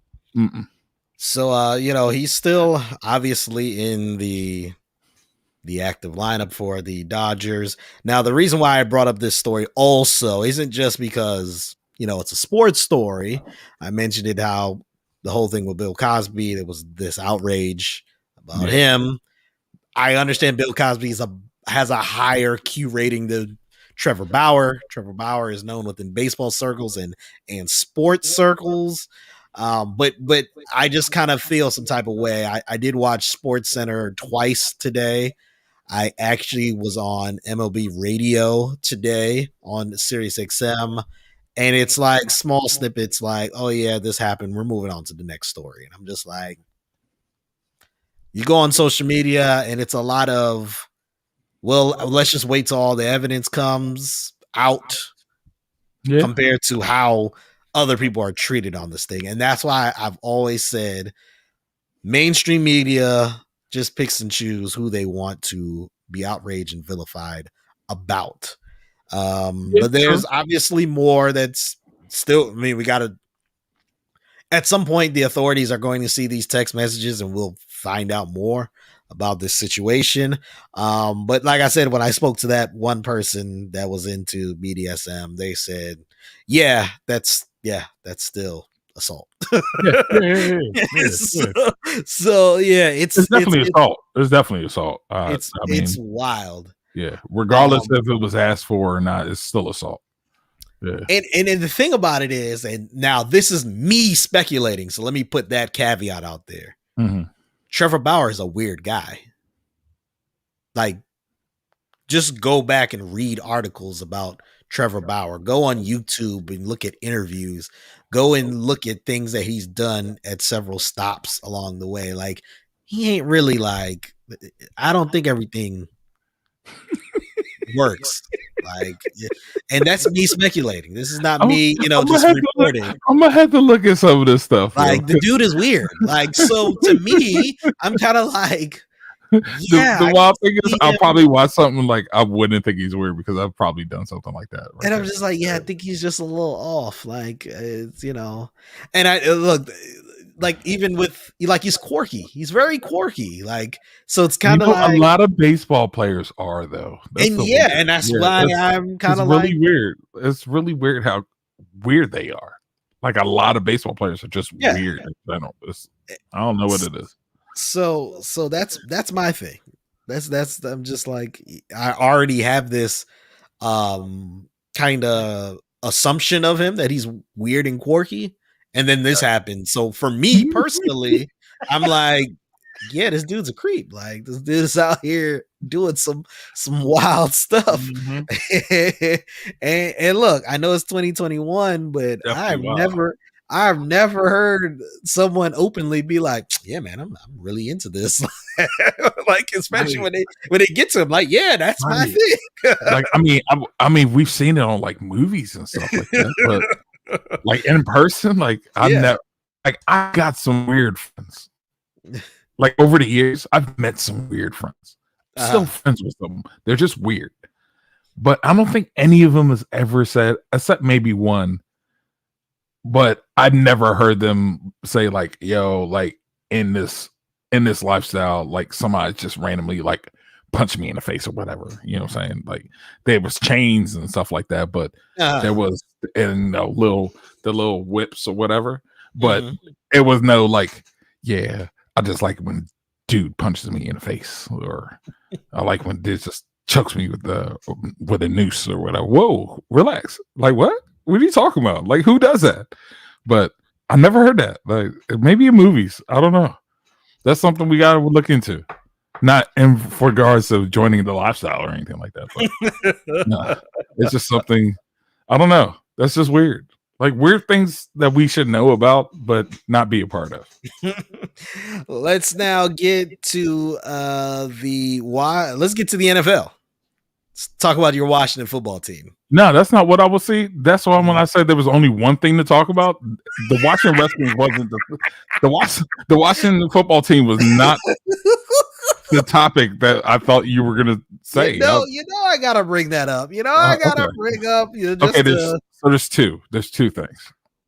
Before I even get to that, what did you think I was gonna be mentioned? I thought you were talking about Aaron Rodgers and the COVID opt out. I don't even care about that. This guy. I don't even care about Come on, man. Like, my man might save 20-something million just by saying, you know what, I'm gonna opt out for COVID this season. That's kind of genius move. Yeah, that's what I'm saying. I thought that was what you were going to talk about. Like people were talking about it all day on ESPN. Like, yo, so today's the last day for the opt out for the COVID for this season, upcoming season, and this might be the best thing for Aaron Rodgers. He doesn't have to play, but he'll still get paid, and it'll be his way out of the organization. Oh man. And then Devontae Adams, this is his last season. Like he wants to go play with David Carr. I'm like, what? Who wants to go play with David Carr? But I understand. Derek. I was about to say Derek Carr. No, but even then, who wants to go? Right. What receiver is like? Yeah, man, I'm really trying to meet up with Derek out here. Like their top receiver, and he's like, yo, Aaron's not playing. I want to go play. Carr went to Fresno State. Did Devontae go to Fresno? Yeah, he went to. Okay, all right. I was about to say that kind of makes sense. Yeah, we're good friends. We're still great friends. Okay, let's go to our local team. Just giving y'all a fair warning. It is raining here in the DMV, bro. And so if power goes out, just know the show is over. Yo, I just had the sky just lit up here. So yeah, just know, the show might be over. Now, mind you, ladies and gentlemen, if you're in the DMV, Jay is in Bowie right now. Mm-hmm. I'm in Beltsville right now. Mm-hmm. And we're getting the same storm. so the show just might end, and it'll be very entertaining if nothing happens and you listen back and be like, we were scared that the stream was going to go down. But anyways, college for me, NFL, the Washington football team. The Washington football team has a new CEO. It is Tanya Snyder. We have a co-CEO. Correction, you're all right. A co-CEO that will take over the day-to-day duties. Tanya Snyder, the wife of Daniel Snyder, owner of the team. She will be taking over, like I said, doing the day-to-day duties. She will also be at a lot of these NFL meetings, owners meetings, and other meetings dealing with the owners. That news came out 2 days ago. Yeah, or was it just yesterday? I feel like it's 2 days ago. The days run together with me, so it could have been yesterday or 2 days ago. Yeah, came out this week. Yeah. Well, today the NFL came out with their judgment on the Washington football team with their handling of sexual misconduct, sexual harassment within the workplace. The Washington football team was fined $10 million. Hold up. Was this the report that was that the junkies said they already had? You mean like the one that was supposed to be like we're supposed to like really find out? Yeah, like months ago. Yeah, because of their insider thing. Yeah, it's gonna be crazy. It's gonna be crazy. I try to tell you the junkies are frauds, but anyway. And then the NFL came out and was like, nah. NFL came out and said, nah, we don't know what this report is you're talking about. So, but the NFL did say there was gross negligence on the team's part. There was one opinion in the report that said it was probably one of the worst workplace cultures in the NFL. So they fined them $10 million. Daniel Snyder said he never realized how bad the culture was in the organization. Who was running the organization then? And then he said that he will strive to make sure it never gets to that situation under his and his wife's watch. So yes, $10 million fined by the Washington for the Washington football team. Wait. How much was the shares? How much was the minority shares? Was it 40 million? He got the 10 million ain't that nothing. Like, no. I'm saying that the minority shares was like 40 million, right? Yeah, something like that. But yeah, man, you could have. Dog, you know, if they could have fined them $40 million, they would have took the team back. Oh man, he didn't have the money to pay for those minority shares. The NFL gave them to him. How you don't? Okay, he just didn't have the money, bro. He don't have it in liquid. Oh, jeez. You know what I'm saying? Only in America. You gotta have it in liquid. You gotta have it in liquid, man. Only in America. That's some real fraudulent stuff. How you not have it in liquid? Like what? If you don't have 40, he didn't have the extra $40 million in liquid, son. Oh, so the NFL extended the NFL gave him the money, and he has like 10 years to probably pay it back or something like that. It's like 7 to 10 years to pay it back. Yeah. Instead of making him sell those shares, he bought them. It's an evil world we live in. Like, come on, like you're an NFL owner of a team. I mean, and look, business wise, he's probably putting this stuff in all sorts of stuff, so he can say, "I don't have the money." No, of course, that's the way to do it. I don't have the money. Like, right. That's why. That's like if he gets sued. It's like if he gets sued. It's the corporation that gets the corporation. You know what I'm saying? Not him. Right. Yeah, he's good. Only in America. It just reminds me of the whole. Did you ever watch that 30 for 30? I think it was called Long Shot about the New York Islanders. No, I want to see but it's really good. It's an old one, but it's good. Just kind of like how far you can go, right? With a lie about money. They got a new stadium. They got a new one? A brand new one. Yeah. I thought they were supposed to be at the Barclays Center. No, they got a brand new stadium, son. I don't think they're going to Barclays. I know they went. I know they played at Nassau in the Nassau Coliseum, but I honestly thought it had something to do with because the Nets were actually in the postseason. And due to the lease, it was like the Nets get priority. That's why I thought. Yeah. I mean, that's always the case, but they were actually building a new stadium for themselves, so they had their own stadium instead of having to use an NBA stadium and all that stuff. It's like if the Caps decided to build their own arena. Yeah. You know what I'm saying? I just didn't.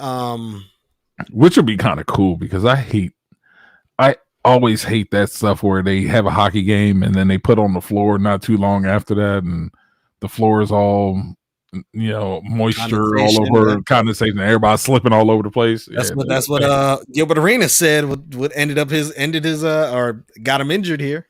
Yeah. That was the cause that he said, yeah, man, and then he showed up late that day, so he didn't get to warm up. Other news in the NFL, 3 teams got fined for OTA violations. Ooh. The Jacksonville Jaguars for $200,000, and Urban Meyer was fined $100,000, and the Cowboys and the 49ers were fined $100,000 each for OTA violations. They didn't the report didn't really go into what the violations were. It's probably the type of practice they were having, probably. I meant to ask you because I saw something and they said I think it was the Cowboys and the Steelers are pretty y'all two, Tampa Bay and somebody else are starting like days ahead of everybody else. Yes, because the Cowboys and Steelers are in the Hall of Fame game. They're going to actually start their training camp almost a week before everyone else. Yeah, because I was like, yo, that typically happens for the Hall of Fame game. Like whoever's in the game typically starts earlier. They give them a chance to start earlier. Yeah, because I was like, yo, they don't got a new coach. What are they doing? Like, and I think they can carry maybe a couple extra players just because of the Hall of Fame game. That's what's up. So yeah, they'll play 5 preseason games, and usually in that game, you don't see in that game. It used to be starters would play a little bit, but now starters don't even play. Right, starters used to play like 3 plays and then get out. Yeah, or a quarter and get out, and now they don't even play at all. Playing in the Hall of Fame game because they're kind of like, no, we're not. It's an extra preseason game. Why are we doing this? And it's funny. I said 5. Isn't there only 4? Well, isn't there? I think there's only 3 now. 3 now, yeah. So week 7. So for the Cowboys and Steelers, it'll be 4 because they got that extra one. But yeah, I can't remember. Yeah, something like that. So I just know there's 17 games this year. Okay. Let's now get to our champ and chump of the week. Let's go. We celebrate those who do well. Wow, winning. And criticize those who don't. Loser! You're a loser! Are you feeling sorry for yourself? Well, you should be, because you are dirt! It's our champ. Let's go, champ! And chump. Now this guy's a chump. Of the week. Yep. That's pretty good. It's getting better. Big Thad, who is your champ of the week? My champ of the week is the Mississippi State University baseball team. Baby, want a champ. First championship in school history. And it happened in baseball, College World Series. And the funny thing about it is they weren't even supposed to be in the College World Series. They got into the championship series because NC State couldn't play anymore because of COVID protocols. Yeah. So but they killed it. They were killing it, and Vandy was the favorite. They killed them. It was dope. Yeah, so, man. I have a friend of mine who, and you're talking about Vandy. I have a friend of mine whose cousin he's cousin with Kumar Rocker. So, I know he was pulling for Vandy. And yes, they won a title. I think the last College World Series they won. Yeah. So 2019. COVID, and then now they were coming back to kind of defend, but they didn't get it. But yeah, Mississippi State, they killed them in game 2 and then won last night. My champ of the week goes to Bobby Bonilla. Baby, want a champ. It is Bobby Bonilla Day, July the 1st. For those that don't know, Bobby Bonilla, back in 2003, I believe. Yeah, I believe it was. Somewhere around that time, early 2000s, had some money left on his contract. The Mets wanted to buy him out. The Mets decided to defer his payments to start in 2011 and to also have interest on those payments. And the payments were going to go from 2011 to 2035, $1 million every July 1st of the year. Now, people may say, why would a team do something like this? He only had $6 million left. And when you calculate how much he's going to ultimately get, it's like 30 plus million he's going to get because they're deferred payments. Well, at the time, the New York Mets were dealing with a individual named Bernie Madoff, who said that, hey, if you work with me and I, with these accounts, I can get you, and the returns, I can make you ridiculous returns. I believe the returns where he was promising was nearly double. Yeah. Like if you do this, I can get you double. There ain't nothing in this world that can get you legally double in that short period of time. But they fell for it, and they were like, hey, yes, we're going to ultimately pay Bobby Bonilla 30 plus million, but these investments with Bernie Madoff, 30 million is going to be nothing. And that's what they thought. Right. 30 million is nothing. Okay, Bobby, you want your 30 million, whatever. Right. Yeah. But everything backfired for the Mets, but they still owed Bobby Bonilla that money. So every July 1st from 2011 until 2035, Bobby Bonilla will get his money. That is my champ of the week. Big Thad, who is your chump of the week? The LA Clippers. Cause you're a chump. They're trash, son. They lost again. They lost again. Oh, they were supposed to be 2 years ago. They were like, yep, we're going to take over everything and we're going to finally win a championship. Hasn't happened. Oh, man. Doc Rivers left. They kicked him out of LA and he still can't get it done. So, yeah. My chump of the week goes to, and actually, hold on. Now I need to look. I can't remember who I put as my chump of the week. Oh, yeah, you know who you did. Patrick Beverley. Cause you're a chump. I mean, come on, dog. You can't do that. Like, you can't push someone in the back like that. Right. Just because he scored 41 on you. You know what I'm saying? That's crazy. I still believe Chris Paul said something reckless, and he might not have said it right at that moment. I believe he might have said something a little bit earlier, and then he gave him the look, kind of like, I'm validating what I said to you. And the look was enough to just be like, all right, whatever. We about to handle this right now.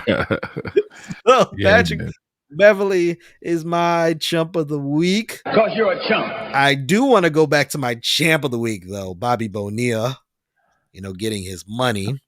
Right. And the reason why I'm going back here is because a special someone, Erica Fernandez, aka Curls in Sports, she says she does not want to be bombarded by the talk of Bobby Bonilla on Bobby Bonilla Day. I saw that. So because she said that, I just want to give a special shout out to Erica Fernandez. So I know when she hears this, she's going to hit me up and be like, yo, I can't believe you.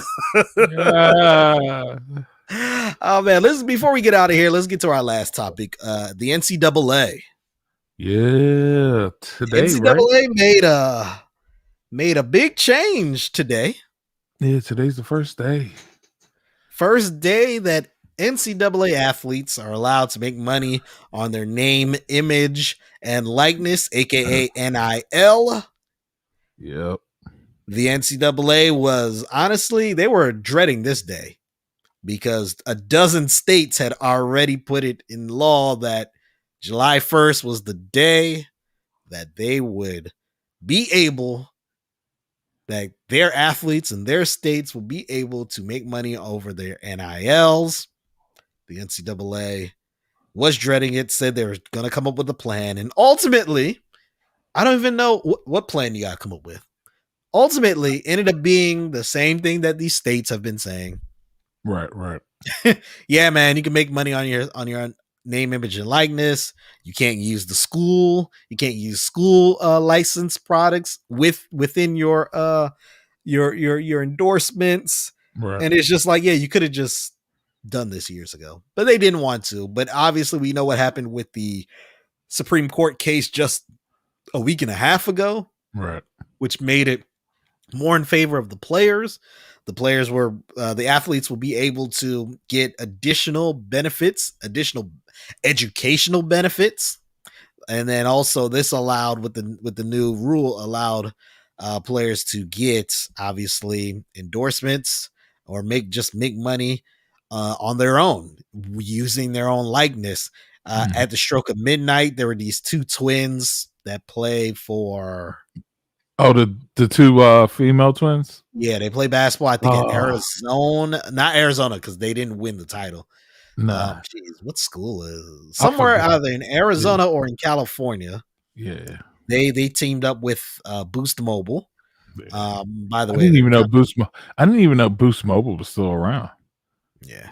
By the way, the Twins are by far better than me in basketball, by far, but in the grand scheme of things, they're average. You're not even the best in our family, so that's why. It's okay. So they're average, but get paid because you're entitled to get paid. They were the first to get something at the stroke of midnight. Made a deal with Boost Mobile. There's several others. Bo Nix. Yeah, Bo teamed Nix. up with Milo T and another another company. Milo T? So it's not Milo, it's Milo. Oh, okay. Or they make Milos, but it's not the Caribbean Milo. It's not us. No, but honestly, now that I think about it, I won't be surprised if it's the same company and they're just marketing it where it's like, oh, we're gonna call it Milo and it's gonna be your iced tea and stuff, and then right. They have pretty much the cocoa tea. We're gonna call it Juve. Yeah, yeah. Know. So, but I think they're gonna be making, like, besides the Boost Mobile thing, I think they supposedly today also, like, TikTok. Yes, I think it was TikTok or something like that was gonna finally, like, pay them their money. Monetary stuff that they've already started doing already. And that's the big thing with this. A lot of these student athletes, they'll be able to use their social media popularity to make money. Also, this was a big thing. And honestly, I'm gonna look up the guys. I just know I follow him on Instagram, and I heard his story on I Am Athlete. He goes by Destroying but I don't know his name. It's just D. Right. But Destroying on Instagram. He played football for University of Central Florida. He was a kicker, but he had a YouTube page that was very popular when he was in high school. Was that the drum with the track kicks and he started making money and started doing all sorts of stuff. Well, the NCAA said, you got to choose. Do you want this scholarship and to play football, or do you want your social media? Right. And he decided social media because he was making money on there and still making money on there. But it's very unfortunate that he had to make that decision. Right. Very true. Because, I mean, I'd say just as long as he wasn't in, like, school uniform doing, all that stuff, or he had all the other school stuff, marketing stuff that going on, he should have been fine. I mean, but you know what? I found out also that they had some things in place also that, like, if, say, a player worked at McDonald's, like, they could be, like, almost as impermissible benefits because you got a physical job at McDonald's or something. Yeah, it's crazy. So now these athletes can get endorsements, they can sign contracts, they can also get representation. Yeah. For to handle these things. And the NCAA said they're still working out on ways to possibly get unions. Yeah. That's the next step, is to get to become a union. So then there's specific benefits. I did not do research on this yet, so maybe Big Thad, maybe but what's happening? I know earlier this year, EA Sports mentioned that they were going to come back, but they were going to come back in a way that they weren't going to have the name, image, and likeness of these athletes in their games. But with this going on, do you know anything about these games coming back? So with this stuff, they're still. So basically, EA Sports said that they're basically putting up a proposal together to the NCAA, and I guess there's going to be, like, player representatives for these proposals in the schools and stuff like that. So, that's what it is. Representative from the schools and stuff like that for basically it's monetary proposal in regards to name, image, and likeness and all that. And they already had said that the Power 5 schools for NCAA football, the Power 5 schools are going to get more money than, like, say, the mid majors that Mm-hmm. have been doing stuff, which we kind of figured it would happen that way anyways because of marketing and all that other stuff where it comes to these bigger time schools having more of a fan base and stuff like that. But how I see it is NCAA football, EA Sports. We've been waiting for this game for years, bruh. Years. Like I even thought about going back and getting a PlayStation 3 just to play that game. You know what I'm saying? Did you So- know there's a group of individuals, and I believe they're on Reddit, where they basically took the last game, so 2014, and they've been updating like rosters, like everything every year. They've been updating it every year. So like if you had the update for this year, you were playing with Justin Fields and Trevor Lawrence and like those guys in the game on PS3 though, man. It wasn't what? Hold on. Whatever system was around in 2014. The last system for EA Sports was PlayStation 3. That's wow. Mm-hmm. Why I thought it was okay. So I think PlayStation. If they had it for PlayStation 4, I'd be playing it right now, bro. Well, I'm gonna look it up real quick. It was definitely PlayStation. A football game. Yeah, it was definitely PS3. It shouldn't have been PS2. I know PS2 had it, but it was. I'm pretty sure it was the last one was PS3. I'm gonna look it up real quick. So there's the I think Xbox had it. There's the PS3 file. So PS3, you are right. I guess. Okay, so it's probably computer also. So yeah, that's what I was thinking. That's where I think a lot of the current so it's not. So you're right. It's not like PS4. Or at least this one. It would have been dope if they had it for PS4. I would still have it. But yeah, it's been that long. Some people, here it is. It does say for the 360 and the PS3. So those people were still playing it, and obviously for computer. Right. It's just kind of crazy because with the O'Bannon brothers, and they sued. Well, see that. Yeah, that ended the basketball game, but then it just they knew it was when the basketball happened, it just trickled right over to they knew it was going to happen. Football. It is just wild that they just said, all right, instead of like paying these athletes from here on out or paying athletes, why don't they just be like, yeah, we're going to get rid of the game. I think they wanted to, but NCAA was blocking it. Yeah, that's what I'm saying. The NCAA was the one like, so they were like, EA was like, there's nothing we could do now. Yeah. So how happy I will be when this game comes. Like Madden has been so bad for years. Did you ever play it? Yeah, I used to play it. Oh, okay. You used to play it. Okay. Yeah, I used to play it all the time. I heard the new Madden's going to be dope. I hope so, because it's been trash for 5 years. Like they're supposed to been buying. Yeah. I've only been buying it because it's the only NFL game, and so I haven't bought it in 2 years, 2 or 3 years. Same thing with 2K. I haven't bought that in like 2 or 3 years. 2K really disappointed me. Like all they did was update really like the lower thirds, and obviously the commentary because you got to add new commentary. But like it was like the same game. Like it's the same. Yeah. So supposedly they're supposed to be changing the whole, the creative player scenario, and then like they're supposed to be like getting coaches involved, like the assistant coaches and stuff like that involved too. Yeah, that whole storyline for the what was the name? Whatever the name of that joint was. Jeez.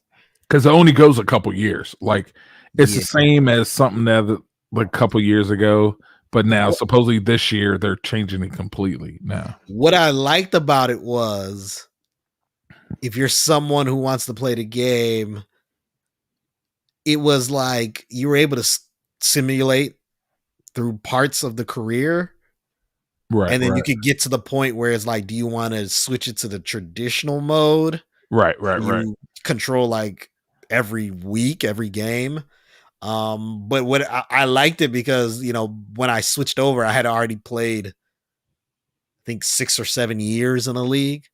Uh-huh. Unlike if I literally played, the traditional way, I might get through 3 years, and then I'm like, I don't want to play this anymore. Yeah.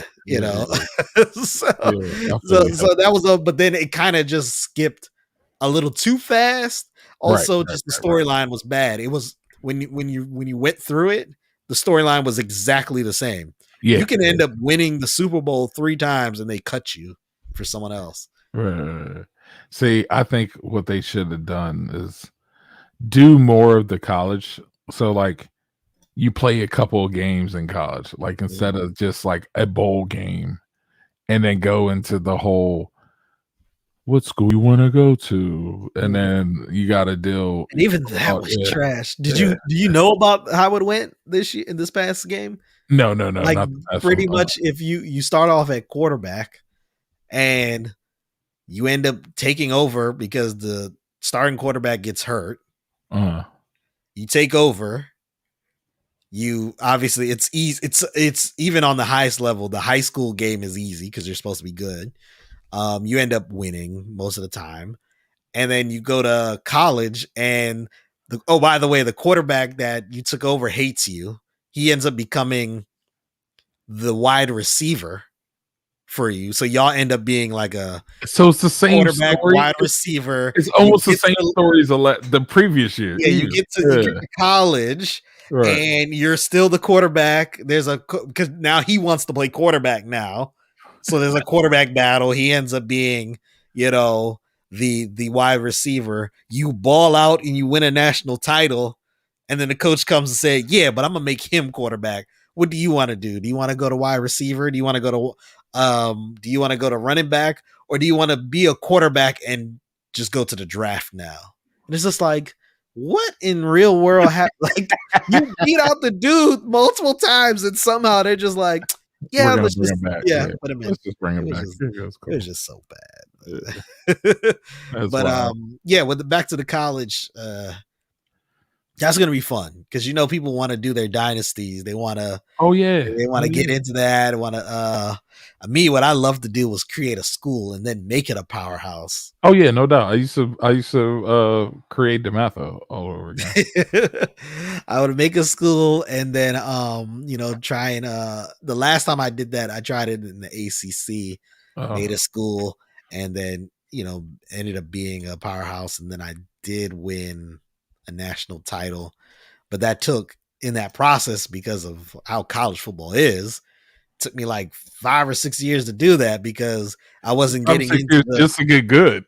Yeah, not just to get good, and then just the fact because I was new, you weren't getting those high rankings, even though you'd be undefeated. Be undefeated and be like, yeah, you're ranked 25th. I'm like, I'm in the ACC undefeated. And then you're trying to recruit top flight players, and you can't really do that because you're brand new. You know what I'm saying? It's crazy. But I miss it though. I do miss it like crazy. Yo, I might just get a PS3 and see if I can find that game. Yo. I gotta see if I know some folks that have the game still. Yeah. I mean, you can find it out here. But I heard some of the games, like you could find the games, but they're ridiculous prices. Like this game was like 2013, 2014. Yeah, and I heard it's like $80. Easy. I do want to if I'm gonna pay $80 for it, better be digital. Yeah. You know what I'm saying? At least digital for PS4. You know what I'm saying? I do want to play March Madness. So the basketball, that was the one I used to love that game. Yeah, that was awesome. I still love that game. I used to do the same thing, create a school and then create a player and then try and you know what? I might have to check my box. You know what? I gotta go down to Calvert County this weekend because of the wedding shower. So wedding shower. Bridal shower, sorry. And you know what? I think I have some of my old games down there. I'm gonna check and see if I have it. If I have one of them, there's a possibility I either still have an NCAA football or maybe an old NCAA basketball joint. And then if I find those two, I'm gonna just go get a PS3 somewhere, a cheap one. Hopefully it works.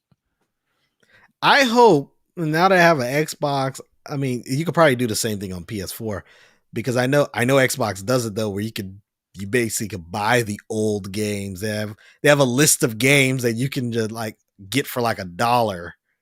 Yeah, we had that, but I don't think it I've was ever never seen those any of games. like the Nah. good sports games. Nah, never. And I any know of with the those. whole with the O'Bannon case, they probably just got rid of those games. Yeah. So I wonder if they'll just bring them back. And be I've been looking, dude. I've been looking online for them Chiefs joints to see if I could. But since they never made it for PS4, they don't have it. Like Sony does some weird stuff where like even games that were made for PS3, they couldn't play on PS4. Wow. And I think I think now with the new system, you're now allowed to play PS4s on the PS5, or the other digital games or whatever. But NCAA football and basketball was never one of those options. It sucks, but it is what it is. Talking about video games real quick before we get out of here. I'm playing MLB The Show, which is now my favorite sports game. I'm gonna have to buy that. I'm gonna have to buy that just because. I used to play it, so I want to buy the new one and see what it's like. Pitching. I'm a pitcher. Well, I started out as a playing two-way. Okay. And then I was approached by the manager and say, "Hey," I was approached by the AAA manager and was like, "Hey, the majors they're interested in you, but they're interested in you as a pitcher. They were like, you gotta get better at your hitting. If you really want to make it at the pros, what do you want to do?" So it gives you the option of, do you want to still stick with the two-way, or do you want to just go to pitching, or do you want to just switch positions altogether? And I was like, man, I already played a whole year in the minors. And the thing about it is, because I was two-way, I was literally playing almost every game. Right. So it's like, man, it's gonna take me a while to like get to the majors. I was like, man, let me just do pitching. And because I'm in with the Dodgers, which is a National League team, I'll still get a chance to bat when at least I pitch. Right. So I was like, all right, that's cool, whatever. Let me just do pitching. I became the pitcher. Got called up like within a week after that. Oh, got called up. Okay. Ended up getting 20 wins just from May to the end of the regular season. In the majors? Yeah. Okay. Went to the World Series, won in the World Series. The next year, I got 22 wins. Game 1, I ended up becoming the ace. Game 1, I gave up a run in the first inning, and then had 8 shutout innings after. Okay. A 1-run complete game. Dominated. I think I had like 15 strikeouts. I get in. The Dodgers win game 2 because it was a simulated game because I'm the pitcher. I didn't play. Dodgers lose game 3. So they put me in for game 4. I am killing in that game. I go 7 innings. And that was the thing, though. The first 3 innings, even though I didn't give up a hit. Yeah, the extra pitches. It was the pitches. They made me work. Yeah. So like after 3 innings, I had already had like 60 pitches. Ooh. I still got to the 7th inning, completed the 7th inning with 100 and so still less than 120. It was like 110. So like after the 3rd inning, my pitches per inning dropped. Like the average dropped. So I got the 7th inning up 3-0. Not only are we up 3-0, we were up 1-0 and I got to the plate and I knocked in a two-run double. So you did? Oh, yes, okay. as the pitcher. Okay. 3-0 lead. Right. The pitcher in the 8th inning gave up 3 runs to tie the game. Wow. And lost in extra innings. So I got a no decision. Wow. Lost, got a no decision. And then because I didn't play simulated, they lost again. Game 5 lost game. Had an ERA of below 1. 30 strikeouts in 9 and 7, 18 innings. Sorry, not 18, 16 innings. That's crazy. 30 strikeouts, 16 innings. And yeah. What level you playing on? I am not on Hall of Fame. I think I'm in the Pro, middle tier. like Whatever's the pro middle. or whatever. Yeah. I ain't doing that. No. No, I got you. I got you. Still learning that game. No. Hey man, I feel you. I feel you. But I was just like, yo, it's how the game be screwing you over. Right. Yeah, man. That's why. All right. So before we get out of here, I want to thank you, Big Thad, for everything that you do. Thank you, Cuzzo. Thanks for having me. No problem. Shout out to OSS 980, Other Side of Sports, with Harold D and Jeff and Aaron. Shout out to Soggy Nachos, Shut Your Face, Curls and Sports. I know you'll appreciate my shout out to you. Shout out to Riding the Bus podcast. Shout out to my boy Lazy DJ, the Lazy Hour on Twitch. The Lazy Hour, LAZ Hour on Twitch. Shout out to Guys Unpacked podcast, the Dual Exchange. Yeah, man. I want to say thank you to everyone who tuned in, everyone that will tune in on the audio version. Anything else you want to add, Big Fan? Nah. Oh yeah. Shout out to my little sister, man. She turned 32 this weekend. Oh this yeah, past weekend. so happy birthday to Andrea. And the family went out. The family went out. Oh yeah. What we got Nicholas today, right? Yes, today. Cousin Nicholas is today, and I heard our family got into a little altercation at the restaurant. So yeah, shout out to them because we weren't there. So I was about to say I don't remember anything. Nah, we don't get in trouble at these restaurants and stuff. You know what I'm saying? But our second oldest cousin, she was getting her. She got off on her, so she was wilding out a little bit on these staff at the restaurant. So yeah. And this was Andrea's birthday dinner. Andrew's birthday dinner. So I'm in the group chat right now. So what happened at Andrea's birthday dinner? Question marks all over, and I've hit send. Nikki. So I am ready to get ready. It's Nikki. Nikki went off at the restaurant. I seen it on Instagram. So there's receipts for that. You know what I'm saying? I seen it on the Instagram story. But yeah. Mm-hmm.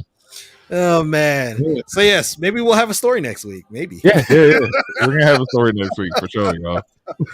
Oh man. Big Thad, I want to thank you for everything that you do.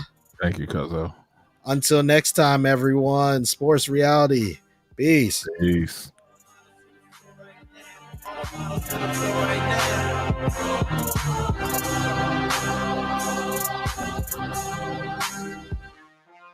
the models to the floor right now. All the models to the floor right now. All the models to the floor right now. All the models to the floor right now.